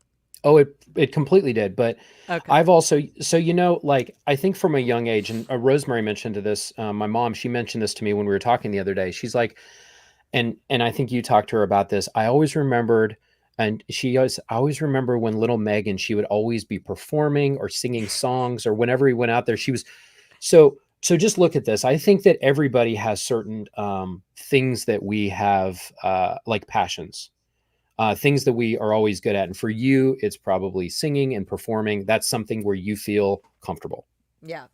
Is that an accurate For assumption? sure, but it took me a minute to realize that I didn't give a fuck about the reactions. It took Yeah. me like a three-step thing. I didn't care about the crowd. I was like, I'm in my head and I really didn't care about, wow, what a great show. I did not care. And I hoped like it could have been like, oh, it was horrible. I was like, good. I'm glad I got it out. Like I didn't give a fuck. Yeah. But it was And some then that but it was changed. something you had a passion for, right? And then I It started was listening. Yeah. Then oh, for sure. No matter yeah, what. yeah, I don't yeah. know what, for sure. And But I even at a young assume age. 100%. And I assume I knew that. And I assume it was because my mother, I just thought, oh, my mom's not trying to show me her ballet pictures or talk to Mhm. me about my grandmother being a great tap dancer and a singer before she passed away, like literally, like, and being the first female. My dad's mother was the first female voice on Canadian radio before Wow. after I already named me Lara FM. So I was just like, what? This is so fucking crazy. So I definitely So understand the views of a young and not knowing and seeing your views. Anyways, yeah, continue. Sorry. so for me, my passion, something that I really wanted to do is I wanted to fly. I Yeah. wanted to be a pilot, and I wanted to be a I love helicopter your pilot. shirt, by the way. I love it Thank you. because it's like Little flying Aerosmith. like a yeah, and but also it's like the mic's in the way, so it looks like you just got these angel wings, like you're There here we go. for. Don't want to close my Oh, eyes. we just saw them in concert. It was I great. just saw. I was just at Power Trip Festival. I told you. Yeah, well, that was a I lot. can't get So that's over that. amazing. Yeah, I'm still. But I haven't talked about it even a word because I can't. But yeah. so so for me, I wanted to fly. I wanted to be an aviator. I wanted to do those things. That is something that actually requires like I am not being set up properly in my life for this. Like you need education. The training is ultra expensive. So I asked Rosemary about it at one point, and I'm like, I really want to get some books on helicopters and about military helicopters because I love that idea. And I very How much old in were my head you? was like, I was 15. Okay. 14, 15 is when I was like, hey, I think I really want to do these things. And when I turned 15, my father, when I was on a vacation with him, he bought me a 30-minute flight in a helicopter for my birthday with an instructor pilot, and then a 1 hour in an airplane. And it was something that I was instantly good at. And I was like, I really want to do this. So that was in my mind where I wanted to actually do those things when I was 15. And then I wasn't allowed to. But before I get into that story, I do want to go back to what we were talking about so we don't miss out on. I'm there at in Golden Arrow Productions. I'm working for the commanding officer. I'm his little Steve deputy that I Willett. go around. Steve Willett. Yeah. And his daughter, Sarah Willett, he was not only in charge of Golden Arrow Productions and ultimately in charge of the ranch, a couple levels down at this point because he's the big executive over the whole organization. But he's also a father that has some degree of direct responsibility for whatever's going on out there and for his daughter. So with all these problems that I guess were going on, and to be honest with you, so much time has passed, I couldn't specify exactly what was going on, but there was a bunch of things that were out of control. I think there was some abuse that had come up. I think they had gotten rid of some kid. There was problems with kids were kind of just running amok. Amok. But whatever. So it was like, hey, we need to, get the ranch back under control. That kid was? Do you know who that kid was? I do. I'll mention it to you offline. Okay. Corbin Dallas, Multipass. Yeah. Well, just, I definitely want to share that, but but I don't want to say, I don't want to get it wrong and like throw some stuff out there and misstate something for somebody, but I think I know who it was. Yeah. Okay. Yeah. Because the same person and the same thing had happened. And we found out that he had also done it to my ex-wife, Sam, when she was a cadet there too. But anyway, separate thing. Is it? Anyway. I was just going to say, is it Gavin? Yeah, exactly. Gavin K. We'll just say Gavin K. That's exactly who it is. And honestly, I have a lot of empathy for that person as well. So don't assume the people who are watching that are so afraid to talk about it. Don't assume that this little bitch who was an MA ethics officer in CMO, who was a trained fucking born and raised cadet, can't handle like you coming to me and saying, yes, we did that. We molested you. Fucking get it. Understand the psychology behind it. The reason you're fearing it is because you have not gone to a therapist to understand why you were doing that underage. You were a young child yourself. So, yeah. That's all I'm saying. So, like, grow some fucking balls and shut the fuck up and be brave and do it. Okay. So, I know that was happening. And then I think just in general, like with that, they were like, oh, what's going on out there? And it seemed like, I don't know. It was a flap. So what do you do in the Sea Org when there's a flap? Everyone jumps on that flap until something else flaps, and you run and jump on that flap. It's just this like, it's like whack-a-mole. Like every day, it's like you're running to whichever thing is burning the brightest, and then the other thing is not as important when that happens. So I remember this time where I was sent back towards the ranch was about maybe 5 to 6 day period where it was at most. And I can remember probably being out there during my normal duty period, maybe 2 or 3 days before it was then just kind of checking in a couple days. So I'm probably 18, 19 years old at this point. And this is happening. And Steve Willett says, hey, the ranch is flapping. I don't have time for this crap.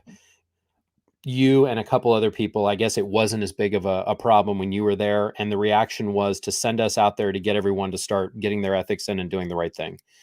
And for that means like us as product officers, we're then going to like, hey, are you on schedule? Are you doing your work? Are you going to school on time? Are you sleeping? Are you cleaning your rooms? Are you doing all these things? So for that, it was like, go out there and make sure that they are were you doing the things that they're supposed to do. I was his org officer. I was his OO. So this makes so much sense now. Like, so he's getting pressured from somebody. Okay, so this is really what's happening kind of at this point. Kids my age, Sarah Leobard convinced me you should write a RTC report. There's a new board. The RTC, I forget what it's called. RTC reports. The reports officer, RTC, religious technology. So basically, you're allowed in this report center to. They have them. They're supposed to have them in every any Scientology, Sea Org, anything. Anything, they made it a thing, and I wonder about that. I wonder, Claire Headley probably knows about that, because I also wrote her about her dogs in the report center, and that's how she was able. I was like, Jupiter. I was like telling her about her dogs, and I was like, there's not enough time for me to walk their dogs. Anyway, so anyways, so back to the reports office and about that. I was able to put a report in, and full circle, something probably was happening where I was like, they're giving us spankings, it's going out of control. And so I probably as a kid, whatever I wrote, I wish I could remember what I wrote in that report. How cute and gross would that have been? But whatever I wrote made them, whatever I wrote. And then Sarah Leobard wrote a really probably intense thing because she was older than me, 3 or 4 years older than me. So she knew how to really say. Anyway, so we just slipped our things, and they're like, we basically were saying this is what's happening at the Ant Ranch. This is literally what's happening. So the response of that for the parents. So now, like, let me again. I'm framing this through the lens of now a father on the way I would deal with this. Oh, sorry, I thought you were still framing it as the assistant of Steve Willett, me looking at it now, and you're hearing from him, like he's getting orders from RTC. Hey, you should send Mike Brown out there because Mike Brown was already a cadet. He was just being told you need to solve it. He's like, you need to go and do this. CO you Gold. Need to solve. Well, his solution, it was his problem to solve, but him as the CO Gold, but also as a father, like he didn't go out there. Right. There's a reason. Like, what I'm saying, Mike, is there's a reason none of the parents he was went giving, out there. but there's a reason he was given this order. Well, they put it on the CO CO Gold because the kids were under what? The estates division, right? Mm-hmm. Yeah. So he is the responsible. And they're like, oh, good. He also has a child out there. So it'll really tug on his heartstrings. He will want to know what's going on out there. Right. So his order was like, so normally I'm working all day, every day, getting running around at Golden Era Productions, making sure that edits are getting done, that your dad is selling enough e-meters. Like I worked with Phil every day. Yeah. What about my brother, Jarrett? I don't remember where Jarrett was. I think he was in Seymour, right? You remember him, right? Oh my gosh, yes. Okay. Like he was like 2 years younger than me. Who was Amy Scobie doesn't remember my brother, and I'm like, I need to show you a picture or something. Like, how do you not? Because he went just like you did. Got approved. I think at 17 or 8, got his GED. So then he was allowed, and then they put him as an MAA right away. I think at first, and he was supposed to be being trained to go up to RTC. He was like RTC trainee. That's what they said. Like, or I was made an RTC trainee after I was working for Steve Willett for about 1.5 years. Interesting. Yeah. So they would. So those of us, like we were constantly being groomed to like move up to higher levels. And again, everything is you're taking these us as kids, and we're being plugged into the organization, but we're usually not being given like a couple people ended up in specific jobs. Like for instance, like Power Coleman. Power Coleman doesn't. I don't think has the drive to make anyone do any work. Like Power's just a goofy kid. He ended up doing SFX. Like so, and it was like he was just in the SFX I felt like he department. was really smart. Like he always seemed but he wasn't smart. He wasn't. But I'm smart, not going to take orders because it seems like that's just like he kind of will follow the group. He's He'll not follow the schedule, but don't bug me because I really am smart. Right. Yeah. So, by the way, anyway, not to call anybody out, but he also was running in dorms doing things underage. He also was underage himself. No, I'm just putting it out there, and I'm sure a lot of cadets are like, "Yep, that's right. Whatever Megan's saying is right." So I'm just saying that. And I think Power Coleman, very sweet, and same with his sister Ariella, very sweet, beautiful people. I definitely remember them. They were closer to me in age, but I was older than both by a couple years. Ariella became the CO cadets for a while, for like 5 years almost. Like her and Tara Harris at one point. Anyways, yeah. So they were like for So a all of long us time. I just just kind of remember. cycle the whole, but that's the whole point. You're supposed to Yeah. cycle through these little organizations, and they prepare you in this kind of militaristic way in order to be a Sea Org member, and that's your only destiny that you're allowed to have. You're literally going through the puppy mill in order to fart out the other side and then to work at the international base, and that's your only That's way. That's your literally only the truth. solution in Because life. Valerie Haney Light, who I was in the CMO with when I was in Clearwater, eventually later, Hmm. she was being prepped, groomed. That's what the outside world would know it as. Sec checked and interrogated and fucking told, like, you're gonna possibly be working directly for Dave Miscavige, which means we're prepping you for credentials and international base credentials, gold base. That's what that is. And then and I told her I was in CMO and I took over Jenna Miscavige's post as flag crew programs operator because At she what, was getting 14, 15 years interrogated. old? Yes. And she was getting down the hall at the WB on the third floor getting interrogated. And I was like, Jenna's so sweet. I mean, she's kind of like snobby in her cute Miscavige way, like literally like in her family way. But I was like, she's actually very sweet and soft as I knew her as a programs operator. New post, far from the Yeah. cadet org, far, because now we're definitely, we're not only little children or cadets, we're now Sea Org members in the outside world. Mhm. Even though I've known Jenna literally my whole life almost that I can remember. And Right. this moment, she's getting sec checked down the hall, which I later talked to Jenna and found out it was not because she was. We were told that her and Desiree Jakes were being out of valence, and they are possibly. I was like, is she leaving? Is she trying to leave the Sea Org? Mhm. And it was because later I found out that it wasn't that yet. Later, she was obviously trying to leave, but it was because her dad and mom were leaving. And she was getting interrogated like you. Anyways, I just think that's so fucked up that this whole time that I was taking over her new programs operated that she actually did very well on. And then I was like, oh, I kind of was similar to her. And what was also fucked up as an Int Ranch cadet child, they confused me as Jenna because we did look similar. Anyways, Yeah, you're both little with blonde hair. blonde, yeah. And we were just like, Mhm. anyways, Jenna was always so sweet and quiet, and I was always the loud one. Abby, get over it, guys. Get the fuck over it. And go see one of my shows, period. Like, then you'll see why I'm like, maybe I'll seem quieter if you go see a show. That's like telling AC/DC or Metallica to like, shh. To stop screaming on stage. At this moment, can you just shh? Anyways, yeah, so what I'm saying is that later I'm seeing Jenna down the hall getting sec checked, right? Mhm. Thinking, oh, she must have done something really bad, or she's so out of balance or something, like flirting with. Yeah. I thought, oh, maybe she was flirting too much with Martiniano, or this like Italian dude that like I always thought they were so cute.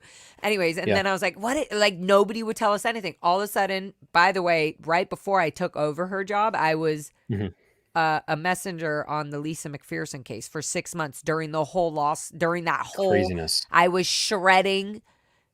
They only could trust this little nobody. They know this girl. They know this person that they know my whole record. They know I'm from the cadet. They know I'm nothing from the outside world. What a perfect child to give this and tell them we have banker boxes of things for you to shred in this big shredder. Yeah. That will chop them up to tiny pieces so there's no evidence of anything. So we were, I think Okay, yeah. part of the Sorry, problem jumping was back and forth, going back. no, but as children, I think children presented an odd problem for the Sea organization.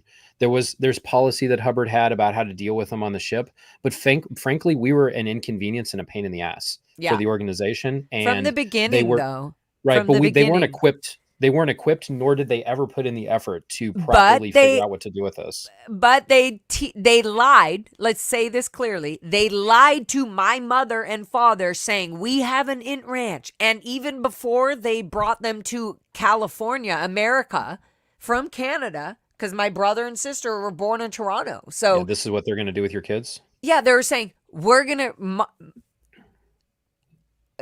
mother and father, please tell me the lie. Please tell me the lie. Because how was I in my mother's stomach in her stomach, in her little cute little tummy, ready to nourish and be born 2 months later in Los Angeles. Like, she knew she was taking a flight from Canada to LA to be part of this whole organization, this whole Sea Org thing. With Janice being old, like, you know what I mean? Like, this is what they all established. Biddy and all them established for my mother to come. And then Jeff Hawkins then was doing a Dianetics campaign with them. And my mom, so what I mean? Like, so they were manipulated into thinking like, oh, this is the best option or the best thing to do for your child. Well, From Rosemary the thought beginning, that they're similar thing. lying. From the beginning, Rosemary- they are lying. Right. She thought she was getting into Never a good was church it good. Sorry. I'm still triggered by literally, I want to hear what you're saying about Rosemary. I'm still triggered by the one thing you said that Biddy was doing a good thing. I'm still triggered. I'm like, no, it was never a good thing. All of it was a lie. Like, yes, Biddy was doing a good thing based on a lie. Well, based off of Scientology being just Scientology is a complete lie. Yeah. But so Okay. I think she was trying to do a good thing. I don't think it turned out ultimately Of course to be she successful. was. Yeah, Of course that's she all- and was. that's We're all I'm not trying to say. blaming Biddy. What I'm Right. saying is L. Ron Hubbard's process and his mental stability as a human being was very real good for kids. manipulative and was lying, and he was making up fucking shit, and he was stealing he was stealing really corrupt, mind controlling information and manipulative things and calling it auditing. Yeah. And now that auditing is being held and hidden behind a religious status. Because when I was 8, 9 years old, clapping really hard at the war is over, thinking, oh, I don't know what happened, but Scientology just did something really good. Do you not remember that, Mike? How old were you? I Were you at? remember that. I was at So that event. I was 15. I wasn't allowed to be at that event because I was restricted to the ranch. Wow. of my Why was I contemporaries were allowed to flag go? I bearers. guess I was so young. It didn't matter. Well, you were allowed to go because you didn't want to leave the Sea Org, and I did. I wanted to leave when I was 15. This is what was going on. Mike did send me, guys, if y'all are still here happily in this chat, Mike sent me some, I remember, motorcycle pictures and things of him at the ranch. Do you want to put some? Kind of. I So, was like, maybe I should just do it. Do you feel like we've kind of talked a little bit Okay, about you're it? We didn't right. get too far. So Okay, I were wanna talking clear about, up like, some I came back things. as this missionaire. Do you have any other questions about this? Like, what do you want to talk about with regard to now, that? no, Because- the fact that you were Steve Willett, first of all, the fact that you were Steve Willett's assistant, basically, and you need to just fucking handle Go solve orders. this problem. Yep, this is giving Anyway. me stress. Go deal with it while I continue to inspect other things.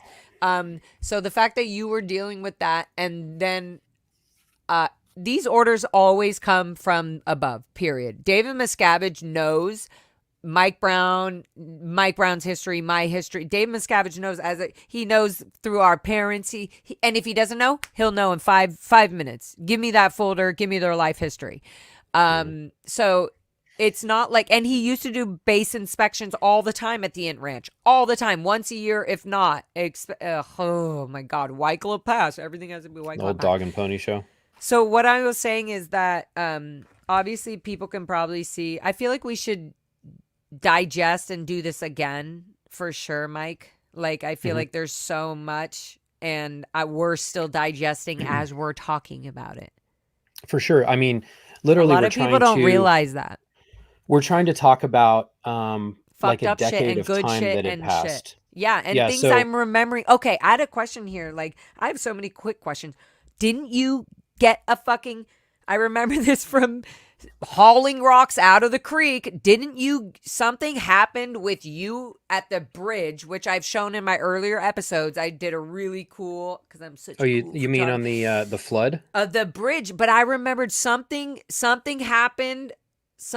I remember some story about the bridge, and some metal piece or something flew into your eye from the bridge when you guys were trying to fix the So bridge or something. you're- Is that wrong? So you're remembering two things, which I Okay. can tell real fast. So there was the bridge had collapsed, and there was a bunch of rubble, And The as we bridge were trying had to move collapsed because the after a fucking flood, creek overflowed and they it did was not prepare. this was that same massive flood that had hit the that happened, and then it flooded the whole G's. Yeah, And and that huge yes. flap at Oh my Gold. God, it Well, would we took were all like the 2 kids out months. there.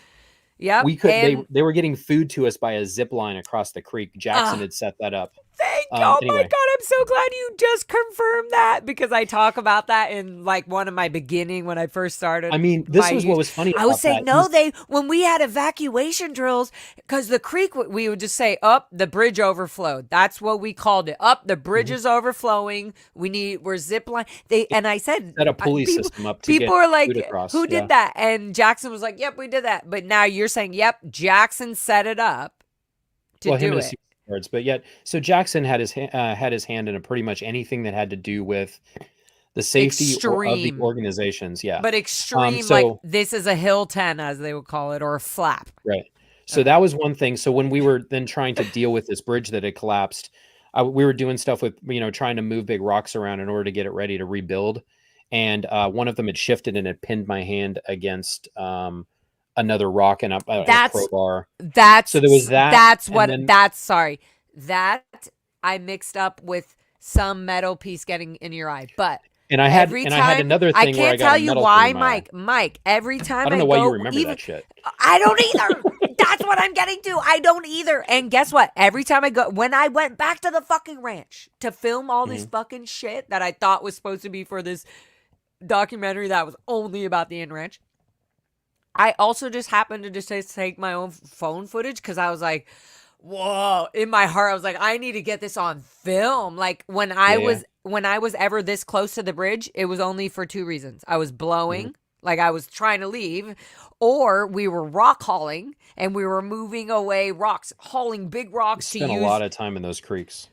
Oh my God, Mike. So Anyway, this is the thing, so I was filming, and when I was filming, every time I filmed that footage, I think, what was that thing about Mike Brown So I got my hand pinned in there, and I ended up getting it out, and I didn't have any problems. As a kid hearing that, okay, but as a kid hearing that, I was like, oh, maybe this is what they're talking about. I don't know. I just remember that. But there was another time I got a sliver of metal in my eye. We were banging out some concrete over by the back of the motel unit to do some stuff, and I wasn't wearing safety glasses. 2 separate things. And okay. there were 2 separate things, but then I had a shard of metal. It was actually embedded in my eye. Yeah. So they had to take me to the hospital. The ER couldn't fix it. They sent me to an eye doctor, and he had to stick a needle into my eye while I was awake and then push the shard of metal out, like go in there and like pull it out a little bit, and then he could get it. Oh my God, I can't hear this. Oh my God, I was like, should I take these But there was a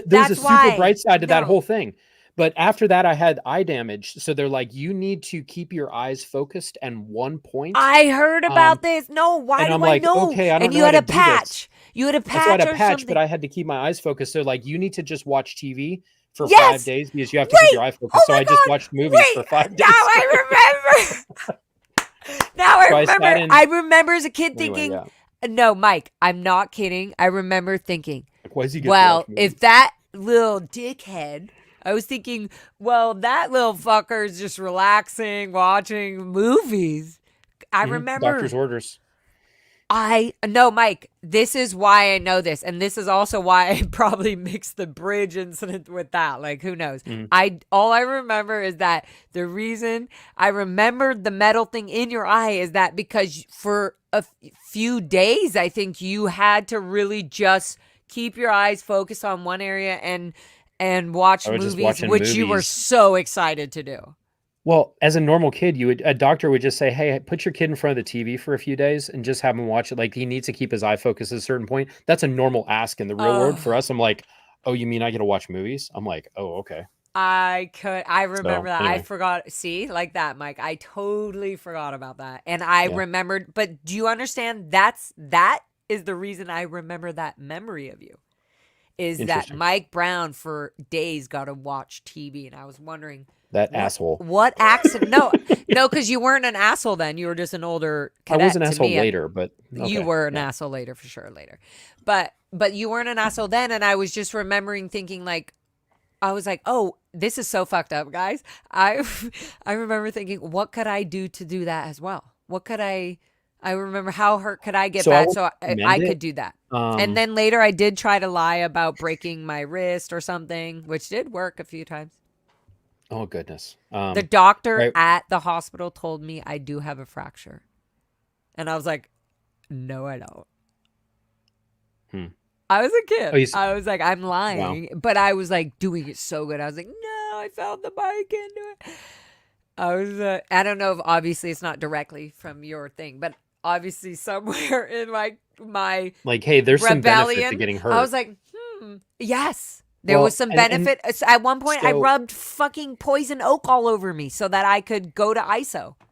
so kids that aren't getting attention will do stuff like that. Yeah, Like that that is is I that learned I'm not that going to say in it's a normal response, but no, that's a that's I response of learned that like in neglect. trauma therapy. Yep, Yeah. and from neglect and yep. Wow, wow. All right.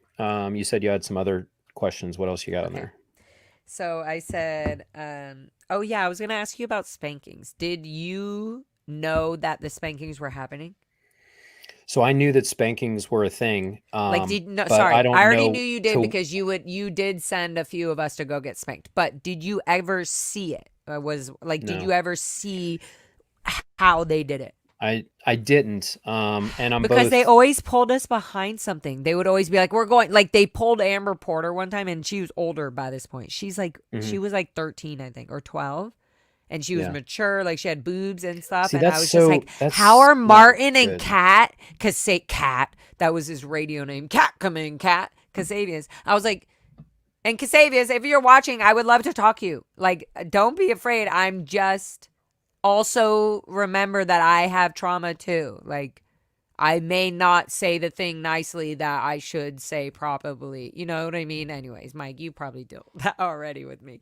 I understand what you're saying. Yeah, So, but that's not the point. The point is for us to heal. So let's just be open and so honest. did I know that there were spankings occurring? Yes, because it Yes. was part of it was in like Yeah. the Hubbard orders for how Punishment you handled order. those kids. Yeah. Right. So yes. Now Okay. what was And then, my but I was going to say, understanding did you of actually that? physically see it? Because that's a whole different thing. It was really I intense and didn't. psychotic. Yeah, what you've explained, and that's why I was like, as you're explaining this stuff, is like I need to talk to Laura about Yeah. this. Like I'm seeing this as like shit. I don't Like like that's what the I'm number hearing, one one of my and I number feel one questions embarrassed. was like, did Mike ever actually see what the punishment was? Like with his own Um, eyes instead I of just didn't, but saying like I knew that spankings were happening, but what you're explaining doesn't sound like a spanking. It sounds worse, and I don't I like. always why I resented you so much is cuz I Oh, go ahead. always thought that you were the one who said the way to spank is to bare butt 3 slaps. Like you were the one who instigated that. Because Um, that's what they stuck to. Somebody did that. so I don't know that I was ever in the position. So I know I went out there like when I was ranch staff, I was like in charge of the grounds and doing heavy equipment stuff, and then I went to the base and I came back for that period of time to like try to enforce that everyone's doing the right thing. I was never in a situation where I was in charge of the kids to do that stuff directly, but I do not condone it, and I feel embarrassed that I was part of that situation. I know that I was injected into it whether I wanted to be or not, but I do not think it was wholesome good or anything was. So what would be the point of spanking, because let's just look at it again through the lens of what is society doing. You're going to have some parents that believe in spanking and some parents that don't. My wife and I don't spank our kids. We talk to them, and if they get a penalty, it's like they're not able to do something they want to do. They aren't, they don't get to watch TV or they something. And then when we get to the point of like, hey, this is what you did wrong, you need to teach the person what they did wrong, even if they're the little kid, like, hey, they need to understand it in their own way. The physical abuse and violence, we don't think fixes that. I Even though I'm in the military, I don't physically like violence. I don't like fighting. I don't like this fighting interaction and stuff. It makes me ill to think of it. So thinking about the stories that you talk about, and that's why I was like, I need to get on and talk with you about this so that we can discuss it some. But I don't know that I was ever in the situation of like, this is how you spank the kids. If you remember me like that, I'm very sorry that you do, but I hate that. And I hate that, like for me, and prior to this, and I kind of talked a little bit with Aaron about this yesterday. For me, it's been hard to look at like, it's been easy for me to look at what does my own story look like in terms of like my sob story on the shit that I had bad happen to me. But it's been hard for me to look at like, wait, as I've had to interact with other people, coming to the realization that like you have bad memories of me. Um, and I kind of have looked at like, well, how could that be? Because I didn't see it that way at the time. But you obviously did. So that's why I want to then have this discussion so that we could air those things out. Because that's, I think, hard to approach and to talk about. It's not something that's comfortable. And it's not comfortable sitting here going over it, but I think it's important that we do. Yeah. So let me let you talk now. I'm trying. Sorry. Okay. I've realized like a lot of things. I realize that people in this org are forced to be in positions where they have to be the abuser. Or the enforcer. But like isn't that the same thing? Right. It is, Or not. but No, I mean that's where I'm questioning because that's so why the my question was very clear. Like, did you actually who every so time I the go to answer the to that is spanking no, is but I just try so to. insane. It's the most traumatic. It Like, sounds horrible. and the worst thing is to have somebody later that you were close with or are close with on another level when you're apparently being a good child, right? So like Yeah. Cat Casavius, like I was really close with him. We both loved horses and like we just were fun and I wanted to learn how to I loved the tractor. I wanted to learn how to drive the backhoe and he taught me he said, "Hey, I approve Lara or Megan to drive the, lawnmower." And I was like, "Oh, it was so fun as an 8-year-old. Trust me, to be able to cut the sports field and take 2 hours to do that and nobody could say no because that was my project." Yeah. Like these little things and like whew.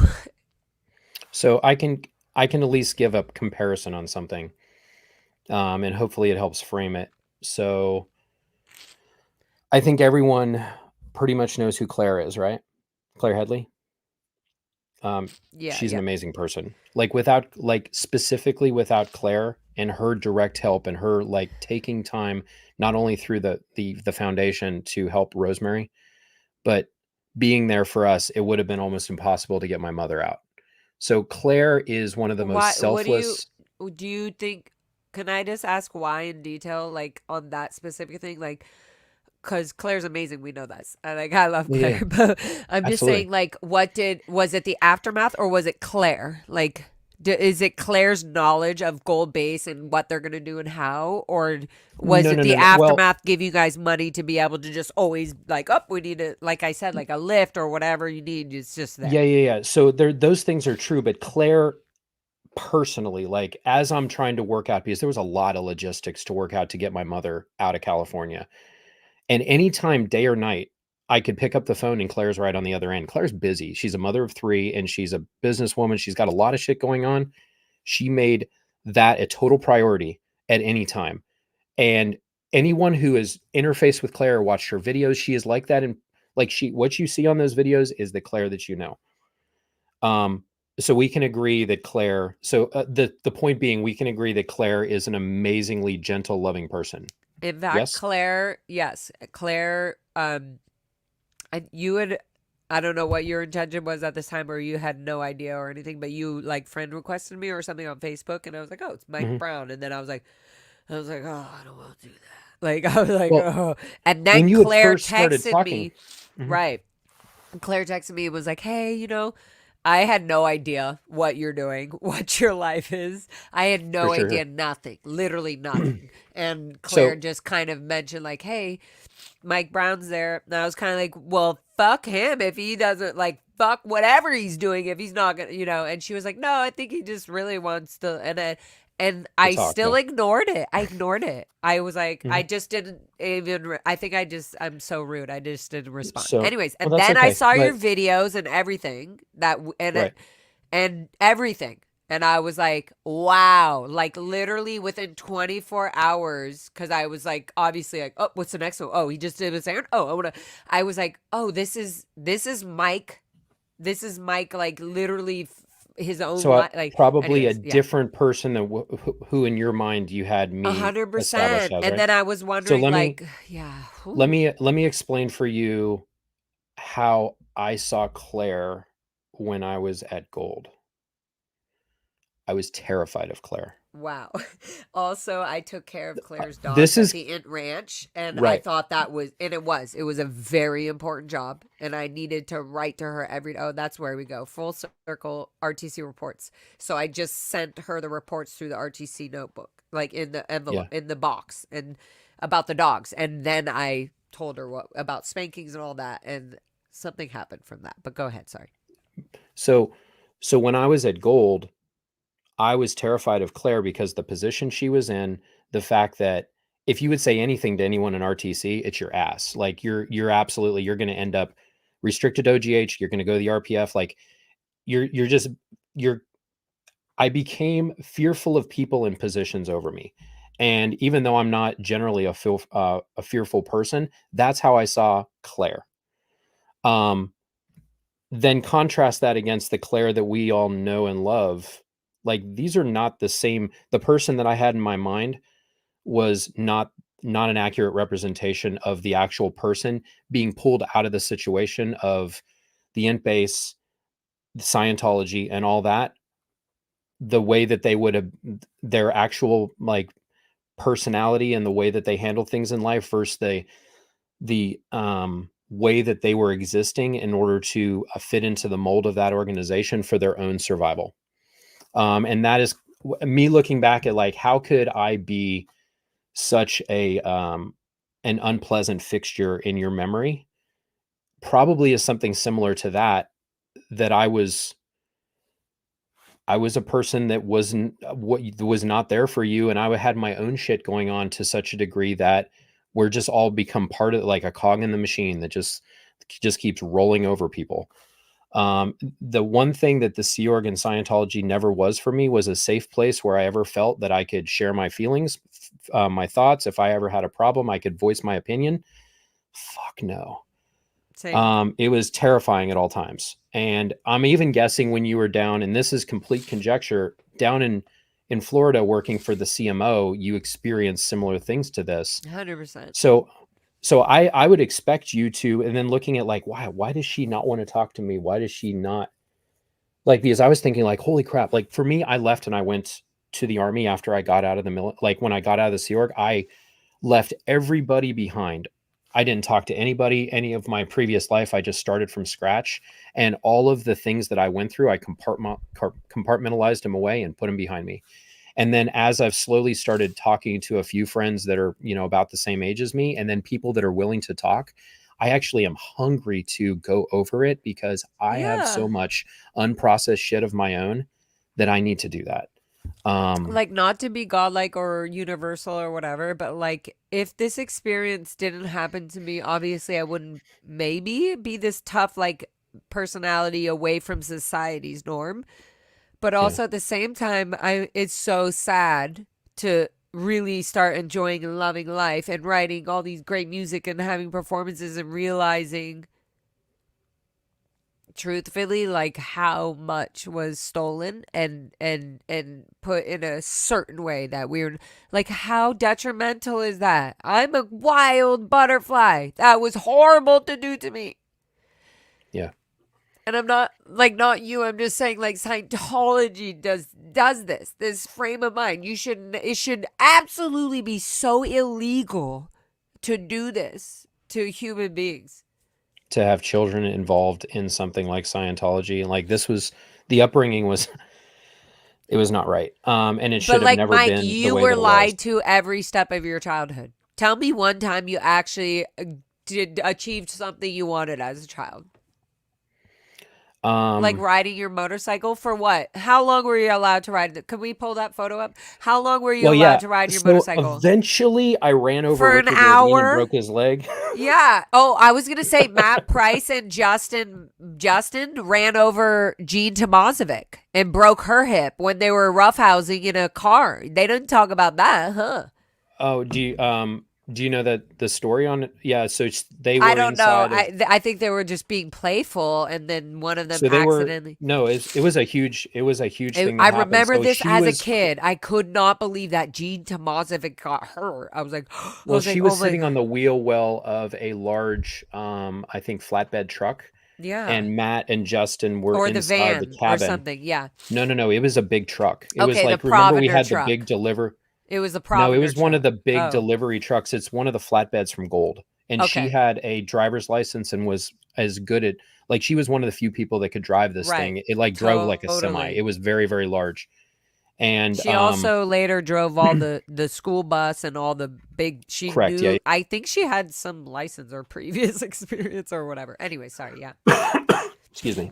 So So Justin they and were inside and Matt and Justin, I don't know what the they, circumstances, I maybe they think were they were playing or just something, playing. Yeah, I think they were but roughhousing as friends. Like, oh fuck they you, I'm bumped doing it or something. they Yeah. bumped the parking brake and the thing started to roll and she was in a position where it pinned her between the tire and the wheel well and it broke her pelvis and like she was Yep. badly hurt. This is the thing. This is why like safety was never really a thing there. Whenever you park a truck, do you know what the first thing is you do as soon as you Emergency get out of the brake. truck? You put on the emergency brake and then you chock the tires. You put blocks in front of the tires. So in Right. case the shitty emergency brake doesn't hold or somebody bumps it, that the thing doesn't roll.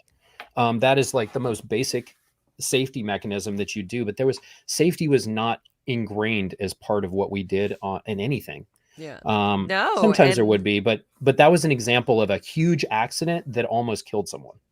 but that happened so many times, Mike. Like I'm Yeah, it was a rolling through lot of my instances. even the like. Okay, I remember Tim Hines. I just added again Tim Hines if you're watching, and Bruce Hines. I would love to get a father and a son. I don't know what their relationship is right now, but I would love to have you guys on if you want to talk or just even talk privately. But Tim Hines, as a curious boy, as you say, probably 8 or 9 years old, was in the Mhm. maintenance shed and we were learning how to use all kind of tools. We already knew how to use a shovel and dig a trench and do all kinds of rakings. Like, obviously we're bored of that. So here we are. He was like he found a full bullet from one of the Indians, like the native Indians that are on we were right. And yeah, and he went to in the maintenance shed and he took the metal The vice. yeah, and he wanted to open it up so that he could see the powder in it, and it blew up in his face doing that. And also Tim Hines had like hernias. I remember all these horrible things about kids that were my friends that were Tim Hines was always Yeah. so sweet as a cadet. He was never like an aggressive ever. Like I could tell Yeah. you some of my friends who were quite aggressive. But Tim Hines was so sweet and all this stuff. I remember all this. Like, you gonna think I'm gonna forget about this? No, there's no way we forget about this. Well, hopefully Especially we when we can see your kids or like start, people start to share these things and process them because we like you talked are, about, like, Mike. Like yeah, you being well, here is so brave. I love that. Me being here. Little Lara. Little Lara because when we're Megan. young, our memories, especially in traumatic events, like for you tied together like the bridge, the eye thing, like all Totally. of that. And Right. and the way we have to process this is we get And I was together, like, we oh, he talk about must it, be we so share our tough. truths. I was like, he must be so tough being sent back to reinforce the justice. Like, he could deal with anything. Like, he really I could was be the in the military. Right. CO's enforcer So we for were stuff at afraid of Gold. you, but then there would be moments like when we were doing the correct fire breaks on time and you looked and you're like, good, the dorms are good or whatever. You did I'm like, get thrown back. I do remember your sweet smile. I remember you being like, yeah, see, you guys are doing a great So job. I Like, think so, and for so. some Even reason, just I don't know if it's, let me show it or maybe not, but I don't know if go it's ahead. the Sea Org promo thing that is also, you know how I mix two things? I don't know if you were there with your Sea Org uniform or if I was always your mind on me knowing who you were as a child. And then later on in my whole years of being in the Sea Org and Scientology, always knowing that you were you on the fucking Sea Org promotion flyers all the time. And I'd be like, oh, So I that's wasn't in a full uniform when I came out there. I was literally just in in slacks black and whites. and yeah, in black and whites. No, no, no. I wasn't wearing a jacket and a hat and all that. I No, was just just in the my white daily thing and uniform. but to I us, think we had we a white shirt and I had a tag, and yeah, then I had that just looked black like slacks and black official. shoes. Like up, Well, he's yeah, yeah, yeah. nobody It did. fucking walks around the ranch like that. It's like red No. shirts, khaki shorts, and even the adults wore white shirts and khaki shorts. There was no, and the only other uniform was the RPFers.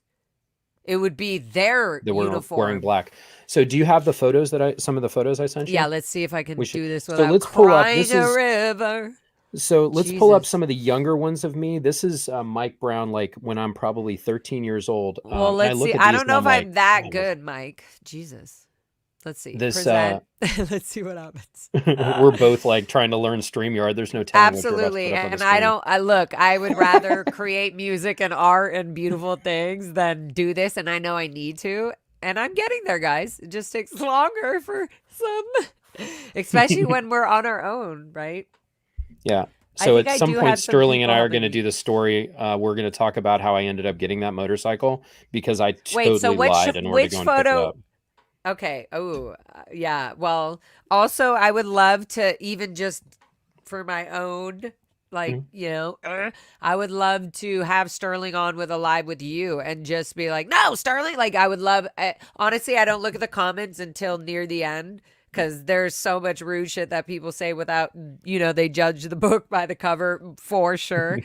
And I don't give a fuck. And I'm like, good, do that. And sometimes I want to pull it up and be like, hey, bitch, don't say that rude thing.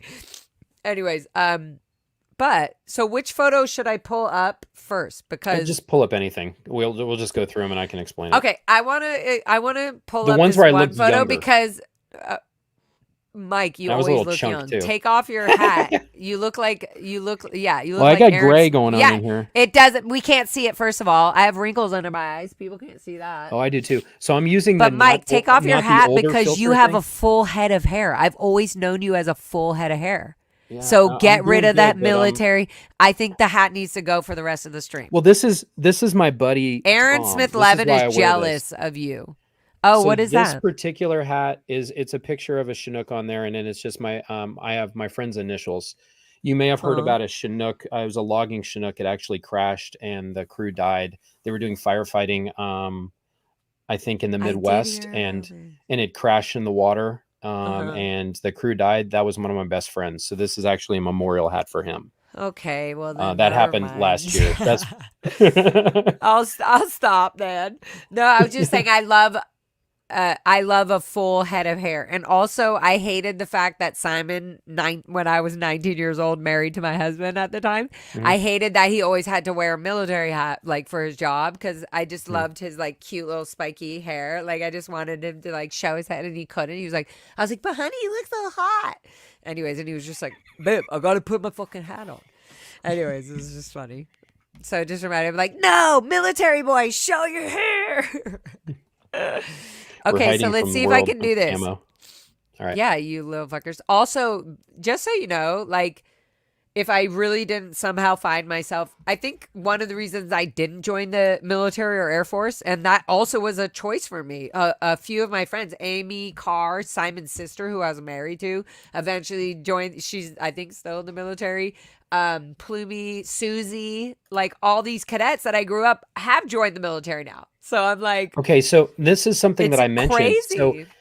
So it is. There's more female cadets that have joined the military Mm. than the normal societal average for military or for males versus females in terms of To be population density. joining. Right. Right, and I think that has a lot to do with the way we were raised. But that is statistically very unusual for so Right. more than 1 or 2 out of 80 Wait, would hold be on. I didn't very even odd. finish. Becky Hughes joined. Like, there's other. Like, Lindsay, I was I like, oh think, my did god, boot camp or something. that's what I'm saying. Like, that Right, is right, an right. option. It's like, okay, well, here's this stable thing in the outside world. Mhm. And honestly, Sea Org and Scientology don't really condemn it. They just are like, whoa, if you have enough energy to join that, then you should definitely be in the Sea Org. That's what they're thinking, right? Yeah, but I think Or they that also don't like that you're Scientology and the connected Sea to Org, government. well, they look down on military service because they have this like we don't want war, and I'm fine on that. I don't want war either, but it seems like I always got the impression that even though they do this whole pretend Navy shit, they do look down on government, like civil service and government. Anything that's connected to government, they think that is Mike, I've been crappy. reading these old little sentences and policies. Like, I want to Mhm. pop those up too. But they're literally like, hey, these kids could probably overthrow the school like L. Ron Hubbard's approving this, or the LRH calm. Like, this is Right. insane. Like we do in the Sea Org, nobody approves anything other than Dave Miscavige when it comes to extreme situations. Yeah. Lisa McPherson case was run and dealt with from the beginning before it was a lawsuit by David Miscavige. When I was leaving the Sea Org in Clearwater, I was doing, laundry for the auditors while I was approved to be able to be going on route line. Like, basically I was leaving, but I worked for Alon Kartazinski with him in the laundry for dry clean the whole 3 times that I was trying to leave the Sea Org in Clearwater. Yeah, it sucks.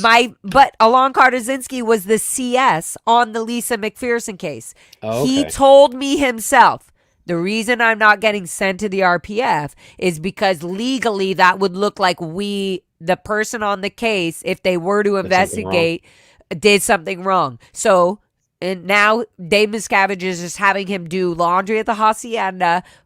This was years ago. This was almost 20 years ago, guys.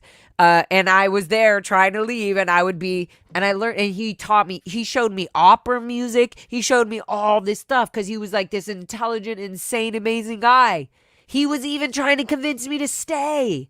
He was like saying, like, I know you're almost out, but, anyways, it's pretty insane. R.I.P. He's passed away from cancer. But he was and did pass away on that job because David Miscavige put him on that job because he didn't legally. Anyways, I don't know where I got from that. But Lisa McPherson case, Clearwater, everything. Yeah, wow. Yeah. All right. What do we have for photos? You able to grab some? Are you ready? So, I was going to say about this photo. It's so crazy how, and you'll know this, Mike, when I bring this up. These photos, Mike Brown is never sitting so sweetly like this. Okay, let's just share this. But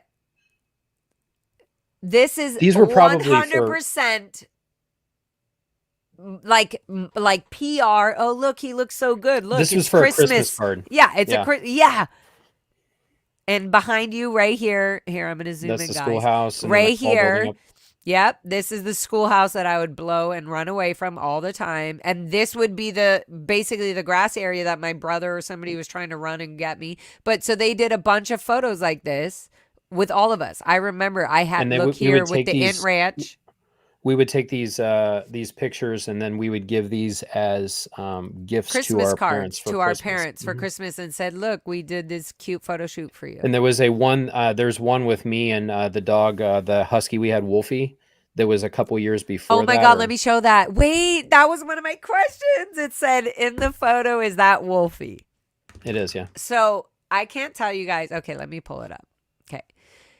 I cannot tell you, Mike, how many times I howled with Wolfie. Like, So this was straight up made him howl, and it Malamute. somehow made me feel really good to be like. Do you remember the hair blowouts that dog would have? He's in the middle of the desert and he's like oh built my for God. like He Alaska. would have like fur just like falling off of him. It- the whole time. but he was really also okay. Let me pull it up. He really was like a fucking wolf. Like, I swear, I think he was full wolf, maybe 1% husky. Okay, let's see. He was a cool dog. Oh my God. And he also was very wild, Mike. He definitely had a tendency to kind That's of some hear the nerd. music. That's a nerdy ass photo. I don't care. Look at that beautiful doggy. Yeah. Wolfie. Oh my God. Wolfie. Wow. So you Okay, can see this was a little back to bit earlier. Mike. This is when I think that is still behind you. That a couple years later What is is when that that? first photo came. This is, I think, when Oh, we the are, the schoolhouse? schoolhouse is right up And in the this is corner. olive tree or something, right? I remember this. The Yeah, it's some sort schoolhouse of is here, the bush, left side.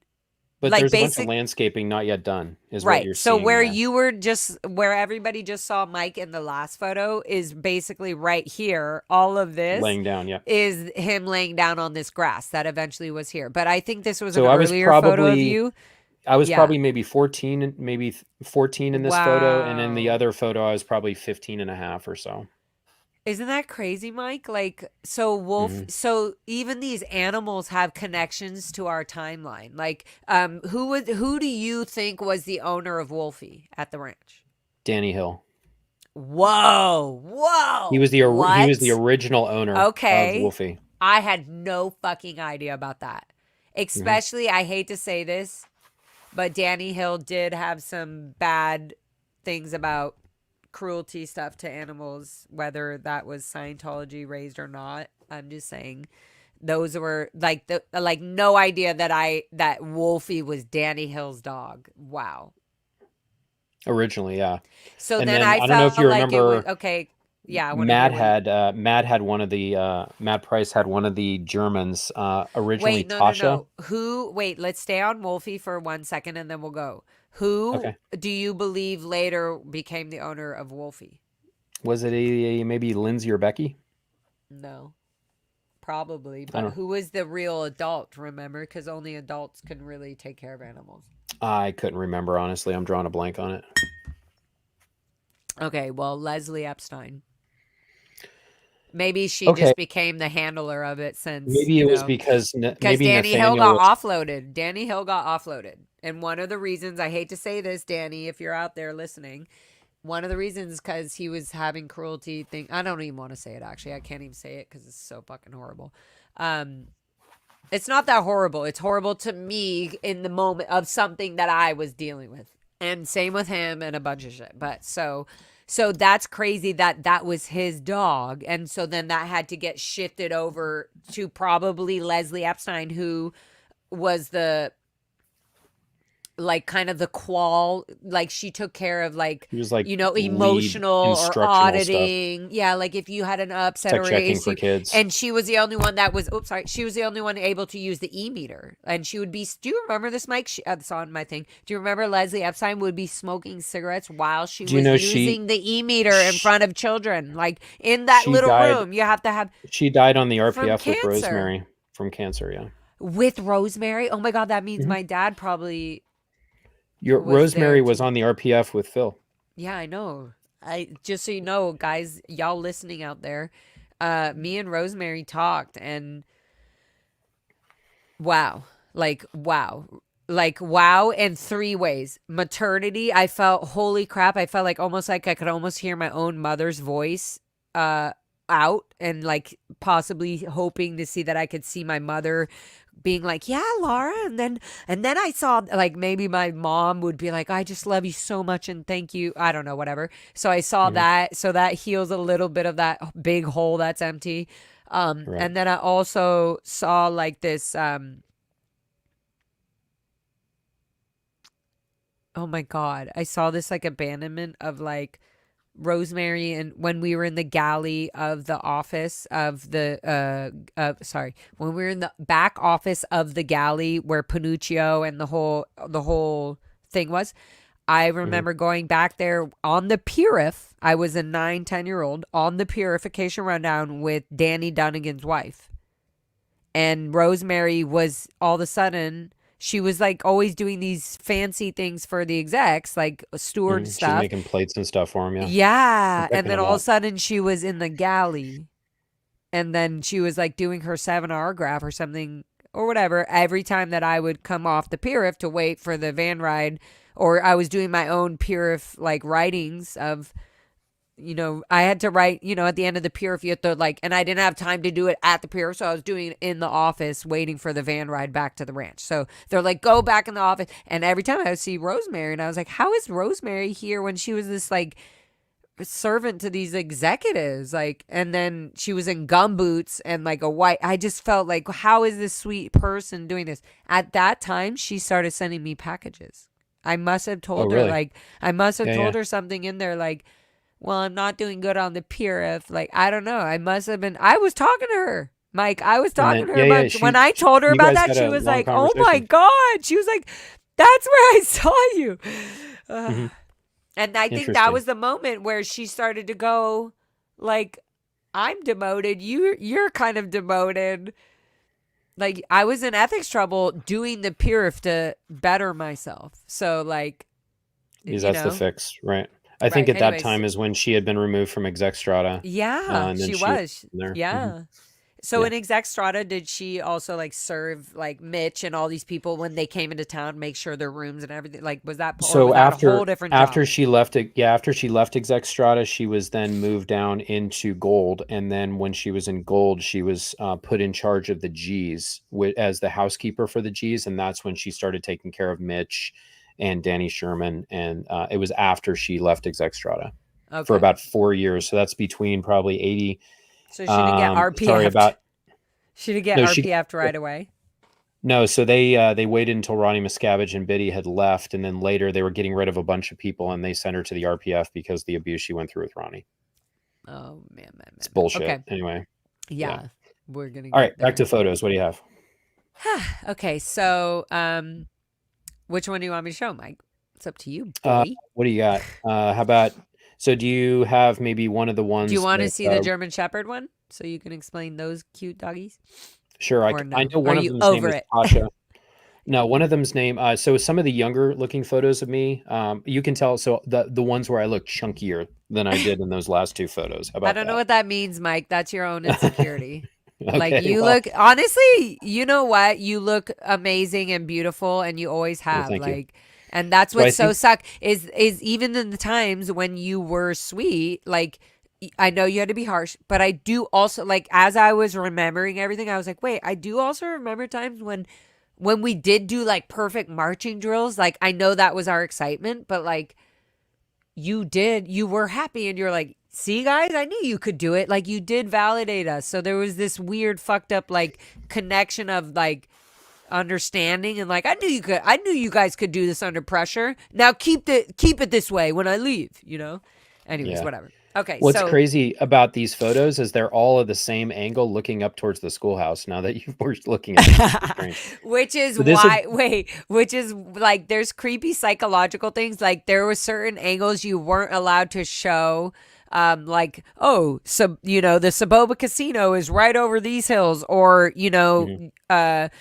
whatever Idlewild right here on this. So we were literally in a canyon anyway. So yeah, Yeah, back we're in this look little at these canyon mountains. area, but yeah. So look at these over fucking those mountains. mountains, the next location over those mountains is like Palm Springs, which is like 40 Yep. miles away. Right. It's So we were literally in a very desolate area.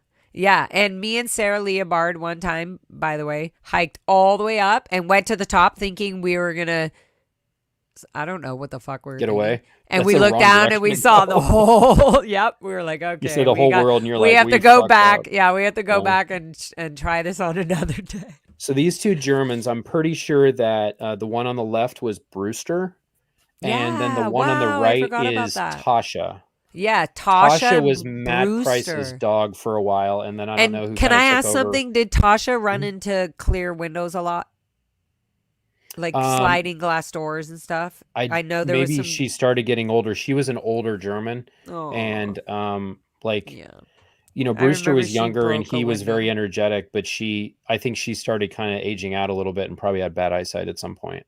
Yeah. Yep. That's exactly what happened. Anyways, this is crazy that Mike... I've shown earlier videos in my episodes, guys. If you're watching, go back to my other episodes where I'm talking about the photos and videos of the ranch.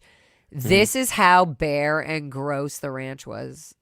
So when that's how we it got looked when there. we got there. That's the And you dump, see the right? Yeah, buildings. that's the dump Yes. over here in the back. No, We no, need well, to empty that that's one of the dump. retention basins. The dump is actually a little bit more to the left. It's off camera. What do you But you can mean? see like there's No. an old. Well, there was a dump up there. That's No. right. No. Yeah, yeah, There's yeah. a huge dump right here, Mike. They're behind these trees, but there's a huge dump that they created. It was a big hole. Look, you can see the road that goes up right here. Mhm. You And can then see we the ended up road that backfilling goes it all and up turned a fire here, break into and it. then right here is this whole thing is a huge dump that was a big hole. I swear to God, if we dig that shit up, wow, I just exited the photo. But if we dig that shit up, you could find evidence of really ridiculous shit there. Yeah, Or because there was board all sorts of tag, trash. shredding, like everything. Asbestos from the Oh, roofs of buildings that everything. we took off. Yeah, yeah. Yeah, let's remove. Yeah. Oh my God. Okay. Sorry, Mike. I didn't mean to remove that photo, but I can. Oh, totally that's bring fine. it Pull up. up Here it another is. one. Okay. Oh, let's pull up another one. Okay. Because we might have a different view of something and not just yeah, that it might same just- city building.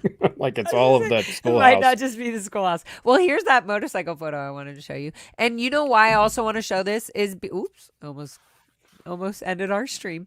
I want to show this because I remember like Josh Gilbert and Josh Gillian later on being the people that were really obsessed with motorcycles and like all of that. Like you could probably bribe Josh Gilbert to do anything as long as you gave him some time with his motorcycle. Yeah, he loved his bike. Absolutely. So you knew so I Josh ended up- Gilbert and Josh Gillian? I mean, sorry, Josh Gilbert. That's another one. And Josh Jesse Gilbert Gilbert? and Jesse Gilbert. And then So at yeah. Gold, they both ended up working for. We all worked together. Josh, because I was in HEM at a certain point after I got kicked out of the RTC trainee pool. I was then in charge of plastics in HEM, making the e-meters for a while, and then Jesse. Can you wait? Can you really quickly, 30 seconds, explain what that means? Making the plastic for the e-meters that Yes, the also plastic later the enclosures. cadets were building. Yeah, and we would have the cadets come in and help when we had the all The hands. e-meter, the e-meter is the thing you have to use to be in Scientology to go free, to do become auditing. spiritually the free. electrocyclometer. It's their Yeah, little you lie have to detector be- thing they have. And Mike Brown is just saying that you were what? Making the framework of it or something? So there was, I would do the plastic enclosures for this. This is when I was probably in my, I don't know, I was maybe 20, 25 years old. I was making the plastic stuff for it. I was doing the manufacturing of it. But going back to this picture, this is us at the ranch. It's actually a similar location. This is kind of up on one of these. This is the dump, Mike. Yeah, and then you can see all the railroad No, ties back this is the behind us. gully. This is like the gully or something. Anyways, here, I'm going to zoom in. Sorry. Yeah. Yamaha, good. Do you like Yamaha? well, What are that's these? Are you wearing some Jordans right now? Probably, yeah, and some. Where did you know, get like those? Bugle Boy. From Well, Rosemary? this is the stuff I bought. This is the clothes that we had when we got to the ranch, and then I probably had some Bugle Boy pants. You can see I had the Nice, cuffs done yeah. up right. Yeah, and I Uh-huh. had plenty of They pleats. like stuff. Yeah, right there. I was a Little- chunky kid, so I needed, and I'm wearing a Dianetic shirt too. If you can kind Oh, of see the bottom fuck, edge yeah, of that. you can see it right I there. was probably the racing Dianetics, yep. Dianetics racing team. I've shown on Um, earlier streams like me and as a 4-year-old having like a we come But that's back when that bike was Sea Org brand shirt. new. Look that at bike that was and brand, look at brand that new. fucking back tire. What the hell? So this What is are the you standard getting bikes ready- that everyone. would Were you ride. It so? was the But obviously, you're 200cc. taking a photo, but you have a helmet on in the middle of the desert, so you were Hmm. allowed to do this properly, right? Because you had a helmet. So This- when we sorry. did ride, we had to wear a helmet. I don't think I always wear all the pads and stuff. I think that was just me getting my poser on.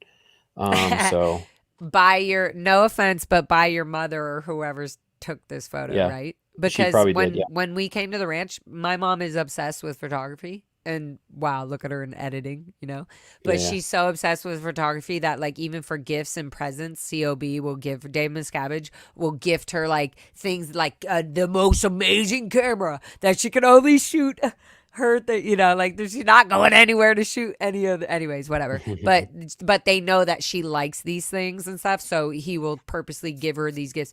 But every time she would come to the ranch and take photos of us, literally the only photos, I've been talking about this in my early episodes, the photos that I have are all like stage photos that my mom took, and they're the only fucking like it's horrible. yeah.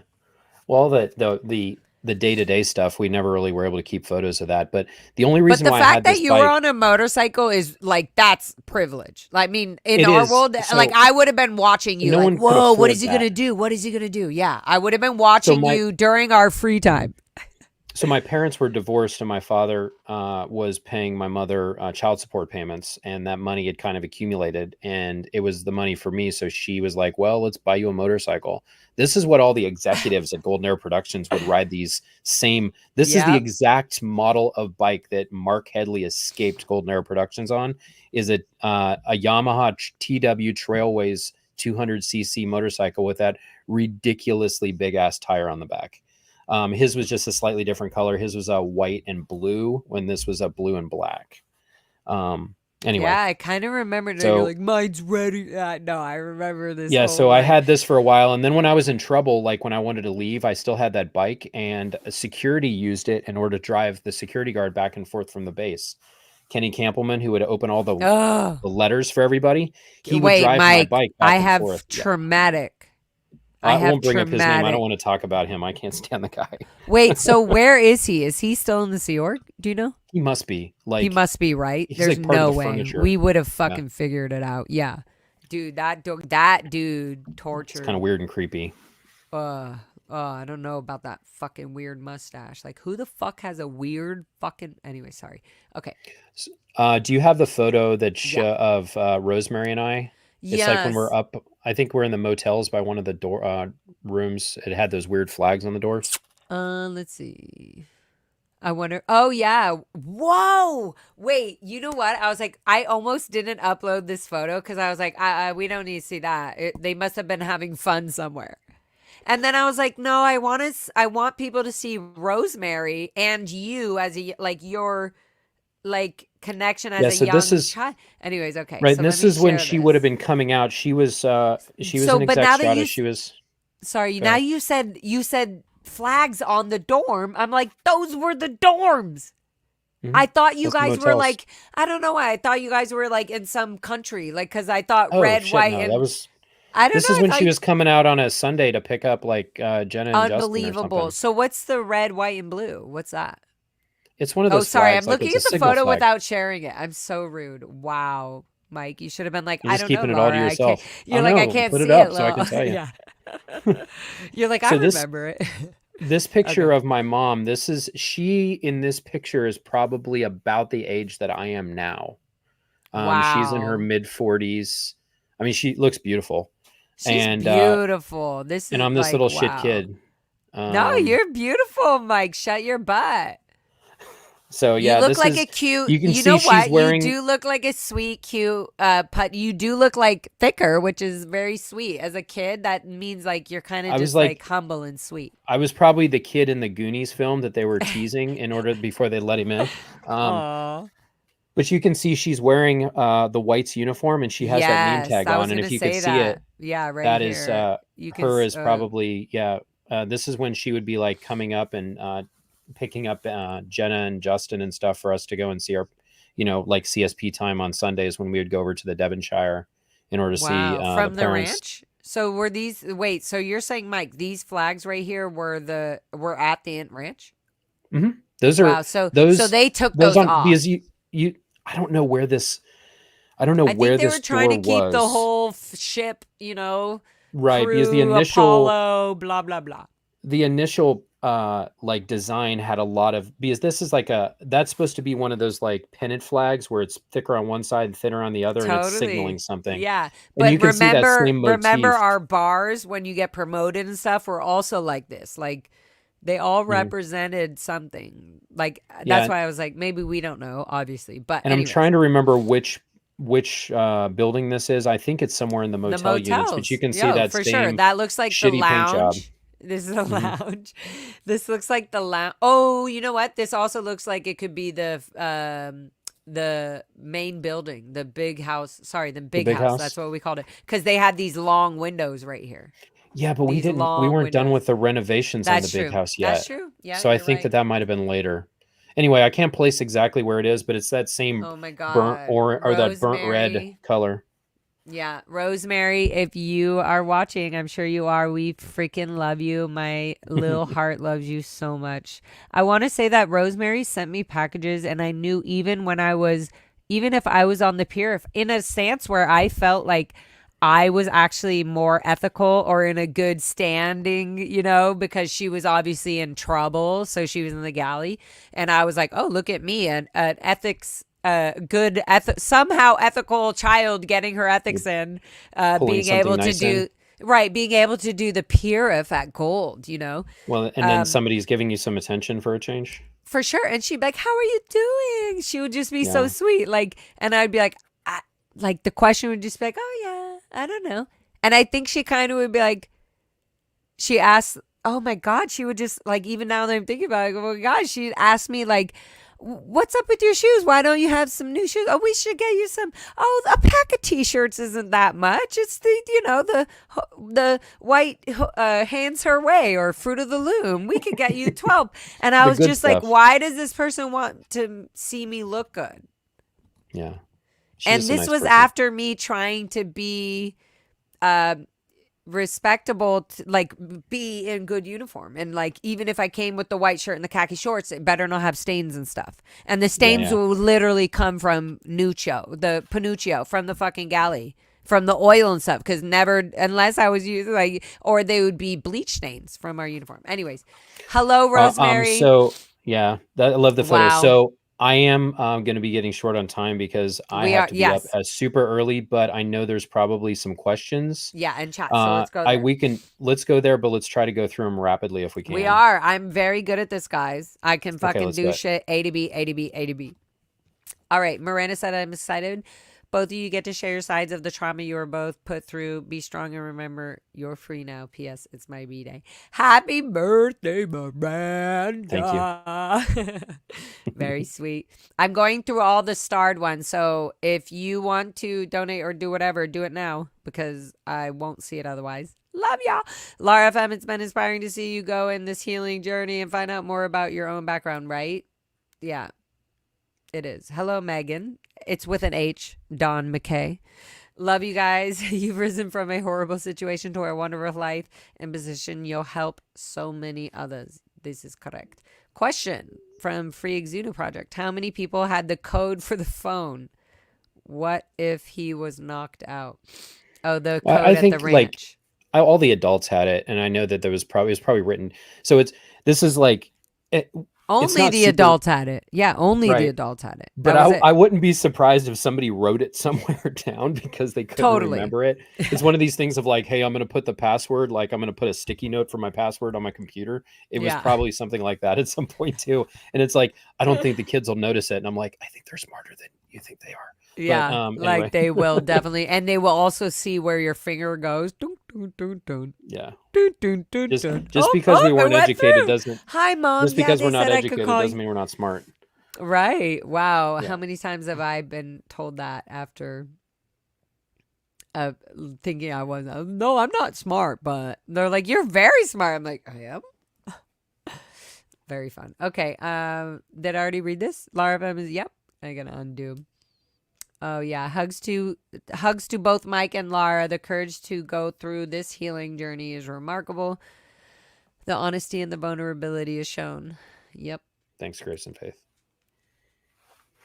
Kelly H. Healing is not pretty. Consider a wound in the stages it goes through until there is finally a healed and faded scar. I love that they are having this conversation.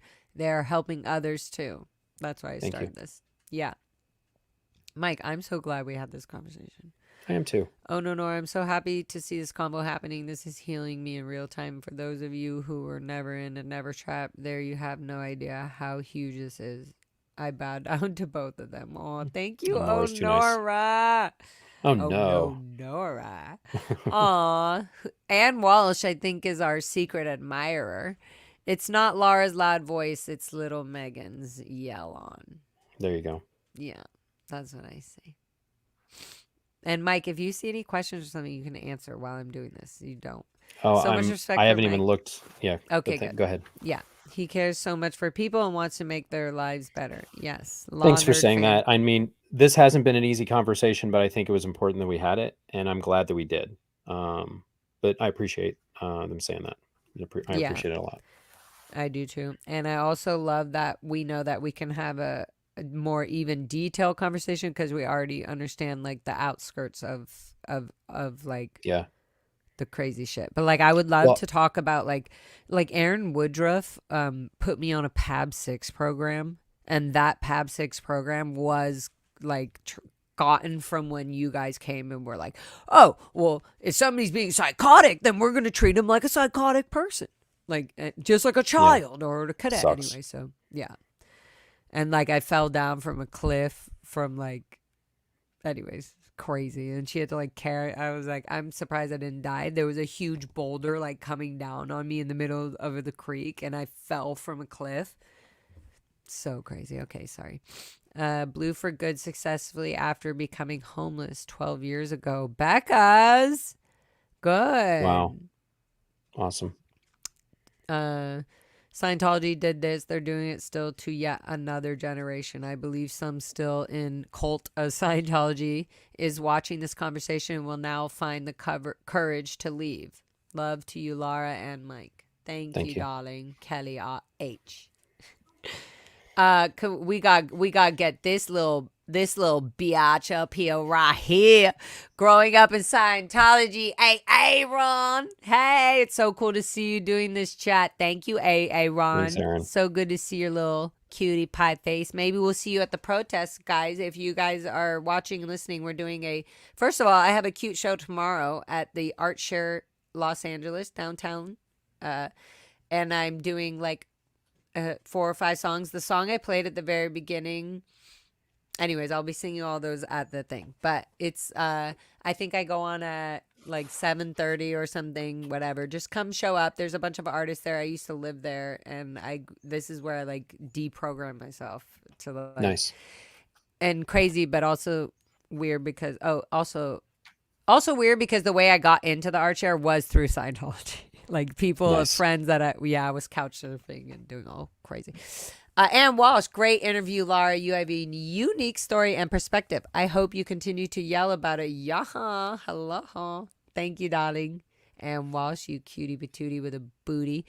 Lara it. When you showed your mom the spanking marks so she would help you and came back with the LRH policy, my mom let me down when I needed protection to be loud.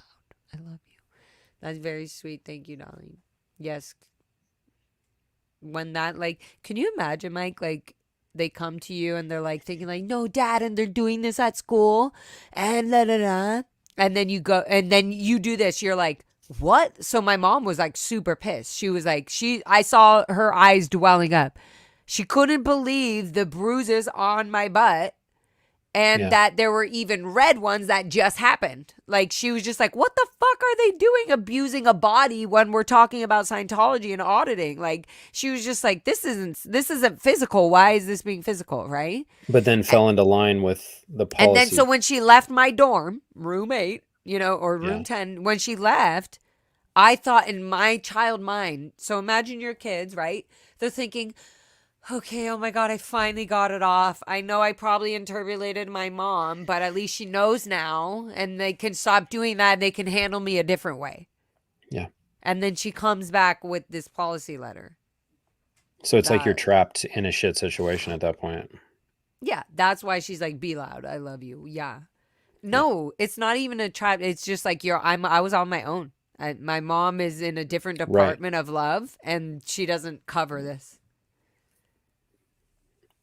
I'm sorry, that sucks. Like. Yeah. If it isn't any consolation to you, Lara, I understand the documentary is showing awful things. I didn't know it was sanitized, but I understand it was terrible. Yeah. Well, it's just terrible because I think the person, the director and everybody who went into it wanted to tell the whole story and everything. And then they got corrupted and scared and, manipulated. I think that's actually what happened. And whatever way that was, that's what happened. And so... And if not, then thumbs down on the director. That's all I got to say. Sieglin, thank you so much. Thanks for having the balls to do this interview, Mike. And thank you, Lara, for having the guts to bring it about. Yeah. Mike did that. Thank you. May any Scientologist watching learn a lesson from this? Actual communication, literally. Like Scientology says the universal solvent is communication. Yeah, but they can't. That's what So I they told aren't. my They don't open dad. themselves up to criticism. They can't have a nuanced, detailed discussion, have an argument with somebody, sit down, go over something hard. It just is. It has to be this like little prescribed thing, or else they fall apart. It Yeah. sucks. Anyway, No, it totally, absolutely is that. And if not, yeah. Cranky scientist. I like that name. Speaking as an adult and mother of 5, why would they have a 19-year-old specify what parenting should look like? That's just wrong. totally Yeah. wrong. Mm-hmm. Whitney said it best. I believe that children are our future. Teach them well and let them lead the way. Show them all the beauty they possess inside.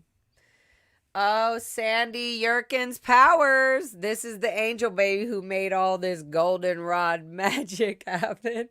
That's Lara, a lot of please- work. she- It's pretty she- amazing. Yeah, Mike, she literally, like, this shit is crazy. She said, Lara, please know that the vest giving you a huge hug right now. Healing. Thank you, Miss Sandy Powers. Healing will come from this. I know. You are right. It already is. Jen Marie says, Lara, as I watch you speak your history, I see you today and I see your child who only needs to be loved. Thank you, sweet angel babies. Duchess Diana, you are both strong and courageous. We support your efforts and hope to bring this to light to end the children's rights violation. Yeah. I think that's why you're also doing it, Mike. Yeah. I am. And elder abuse, which That's pretty my much thing. any- Is literally child abuse and elder abuse, and Yeah, but that is same. the tool for Scientology to use to, and then they use it to excommunicate people if you try to leave. Like they'll disconnection and all that. weaponize your family against you. Oops. Yeah. Sorry, accidentally did that.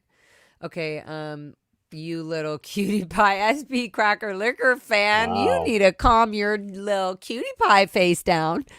Love and healing to you both. Thank you for your strength and resilience for reaching out to one another. Right, Mike? We need to thank Awesome. each other for that, right? No, I'm glad you agreed to talk. I'm glad that we got to a place where I At think first, we I were didn't. able You to know do that. this. No, I know. Yeah. But I think that we then were able to text a little bit. And then and then you start didn't to know this, but communicate. I was watching your videos and then with Rosemary and stuff. And then it showed me that I'm not talking to the Mike Brown that, like, I was like, I'm not fucking interested in talking to somebody who needs to be shown like what they did wrong. If you're here and you understand it, then that is only going to heal us. Then there may be no other discussion other than that. Like, so Well, yeah, I'm really I think it's glad you did important we that. had the discussion. And like I said in my analogy about Claire, I thought Claire, when I was there, was terrifying to me. And Right. when I look at her out here, I'm like, why did I think that?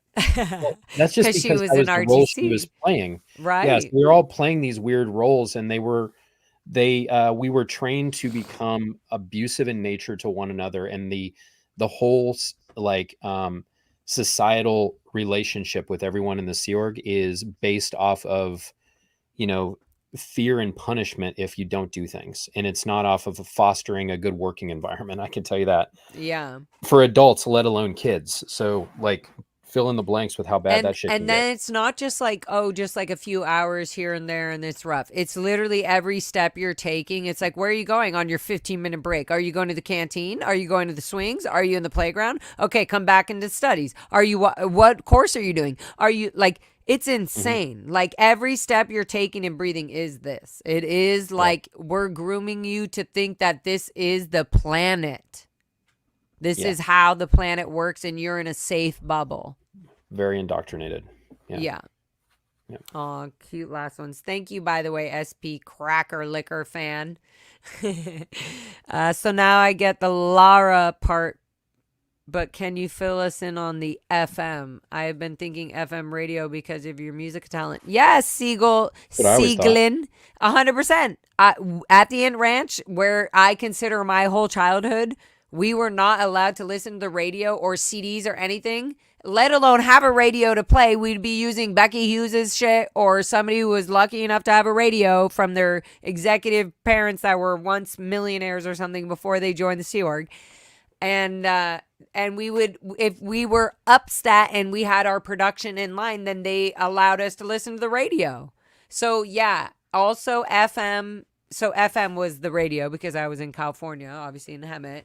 So I also remember this line they'd always say on the radio, like in commercials, something like, Buene, noche buene, Baja California, Mexico.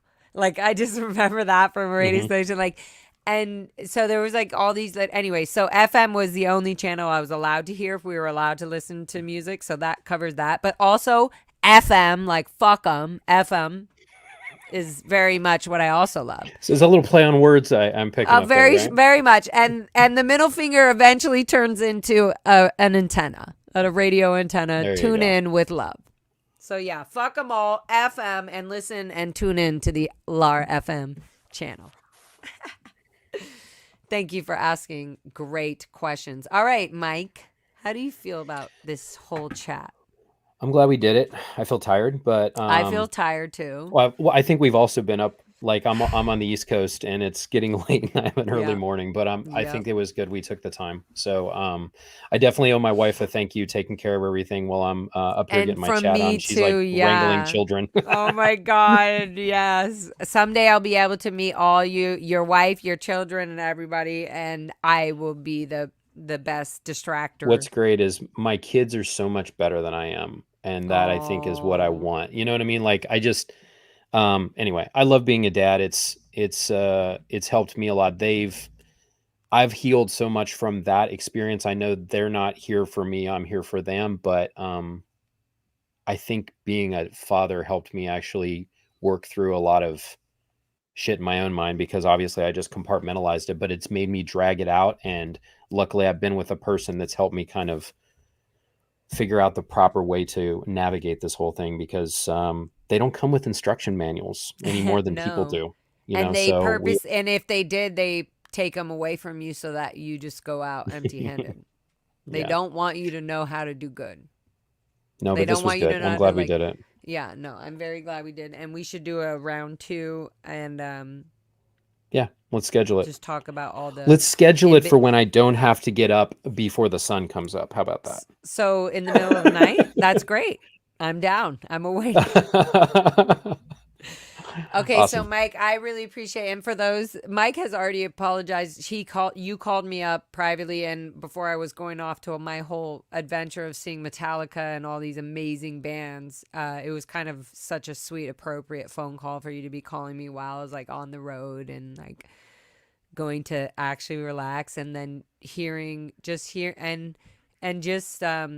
without even speaking about even these details that we spoke tonight about, it was really Mhm. nice to even hear that on the phone just through your voice and through your intentions. That's what made me go, this guy's not trying to manipulate me in any way. We're just trying to talk about this. And also, obviously, there was a huge side I had no idea about. And like, it's Well, I need to talk extremely about it too. crazy. It was extremely crazy that Steve Willett and you had the connection with Sarah Willett, then being the enforcer late at the exact same time for the gun. So it was just like, oh, that's so interesting how it all comes around full circle. Like, Yeah. even the And things I don't see, I'm like, oh my God, that answered even that. Like that. I think we find ourselves forced into roles that we didn't sign up for, but then we didn't have a choice about in many and then we were respects. trying to be like good But at the it, same like, time, you be gotta, yeah, nice. but you have to own it a little bit too, which is what I'm trying to Right. do. I'm reflecting back. I'm like, you know what? I wouldn't want to be in that situation. I wouldn't want my children in that situation. So I need to talk about my involvement and stuff that I'm not proud of. So that's that. I think we've started to do that tonight, and I feel good. I feel good I where love that. we're probably Yeah. going to leave off. I think that's really good, and we'll do this again, and then maybe we can even bring more people on and all that. But I really appreciate you, Mike, and honestly, Rosemary, love you, honey, angel, mother. I'm telling you, Rosemary, you give the fact that Mike and everybody who helped got you out and you're here and talking to us and just having like, that is literally actual reality of hope. Like seeing, Absolutely. and especially since my mother was at Gold Base and still is, but where Rosemary is, and for her to just the frame of mind of her being in a room separately by herself, and you just so casually gave her this like material to look at, and then when she just spent the time to watch, the Going Clear documentary and just a few other things, that was enough just in the amount of manipulation and 45 years of fucking insane cruelty, unnecessary stuff. Like, Yeah. Just for the apart that control, right. How it just melts within 5, 10, 20, an hour, 30 minutes of somebody being on their own that naturally has a very loving sweetheart. So, and our hope in sharing all this is that her story of the success and getting her out, even as late in life as she is, there's no reason why that can't happen with other people. Exactly. Bob Ferris, your parents, many other parents, pretty much everyone that's on SPTV has somebody there that they either have as direct family or somebody they care about very much. This cannot be the end of it. There's got to be a reconnection phase for everything. And that is what we are dreaming of. So and I think, Mike, you really have put literally a pathway that shows here's one actual, that's what I mean about real hope, is that it's actually happened. This did happen. This person was pawned off to be dead. Your mother was basically like, all right, we don't care if Mike Brown talks to her because she's going to die anyways. Like, but they didn't know. They had no idea because they're so moronic on how to actually care and love for a human body, because that's a useless thing in Sea Org and Scientology. A body is just good until it's done. Yeah. Anyways, I'm so freaking proud of you guys. And thank you, everybody in the chats. Oh no, there's a few starred. I told you guys not to do this. You don't send super chats after we're saying goodbye. We love you all. Mike, we'll have you. Lara FM, we'll have you on another channel where we can even talk about intimate details of things and fun things, and also just again answering people's questions. Like, all right, well, let's end on one thing. I have an idea. Let's try to think of one fun thing that happened at some point, something that was enjoyable. I enjoyed riding my bike. I loved riding my motorcycle. When I came back and had a motorcycle, and I saw the look on Justin and Sterling's face when I went to a dentist appointment and came back with a motorcycle, and they're like, what the fuck is that? And I was like, I got a motorcycle. That's what it is. That was enjoyable because I got one over on somebody. Anyway, what about you? Great. Shit. I think mine are just silly things like, what would be silly things? I think like for example, the lawnmower, being able to drive and take 2 hours, and it didn't matter if I was like 10 minutes late for muster or 10 minutes. For some reason I was like, I star rated and did the whole manual, so I knew how to drive that fucking thing. I knew what everything. Anyways, I felt very superior. Empowered? Yeah, I felt very. I knew how. Like, I was like, when the lawnmower is off and parked back at the shed is when the job is done. So you're able to do automated manual labor. It felt like, wow, I don't have to really do this. I don't have to weed whack. I did have to weed whack the edges, but I felt like I could the machine can only go as fast as it could go. There you go. So it felt like slow freedom. Cool. All right, guys, we love you all. We'll be back again soon. Mike, we'll schedule it. Thank you so much for being here. And thanks for having me. I appreciate it. I appreciate it too. Ciao, guys. Bye.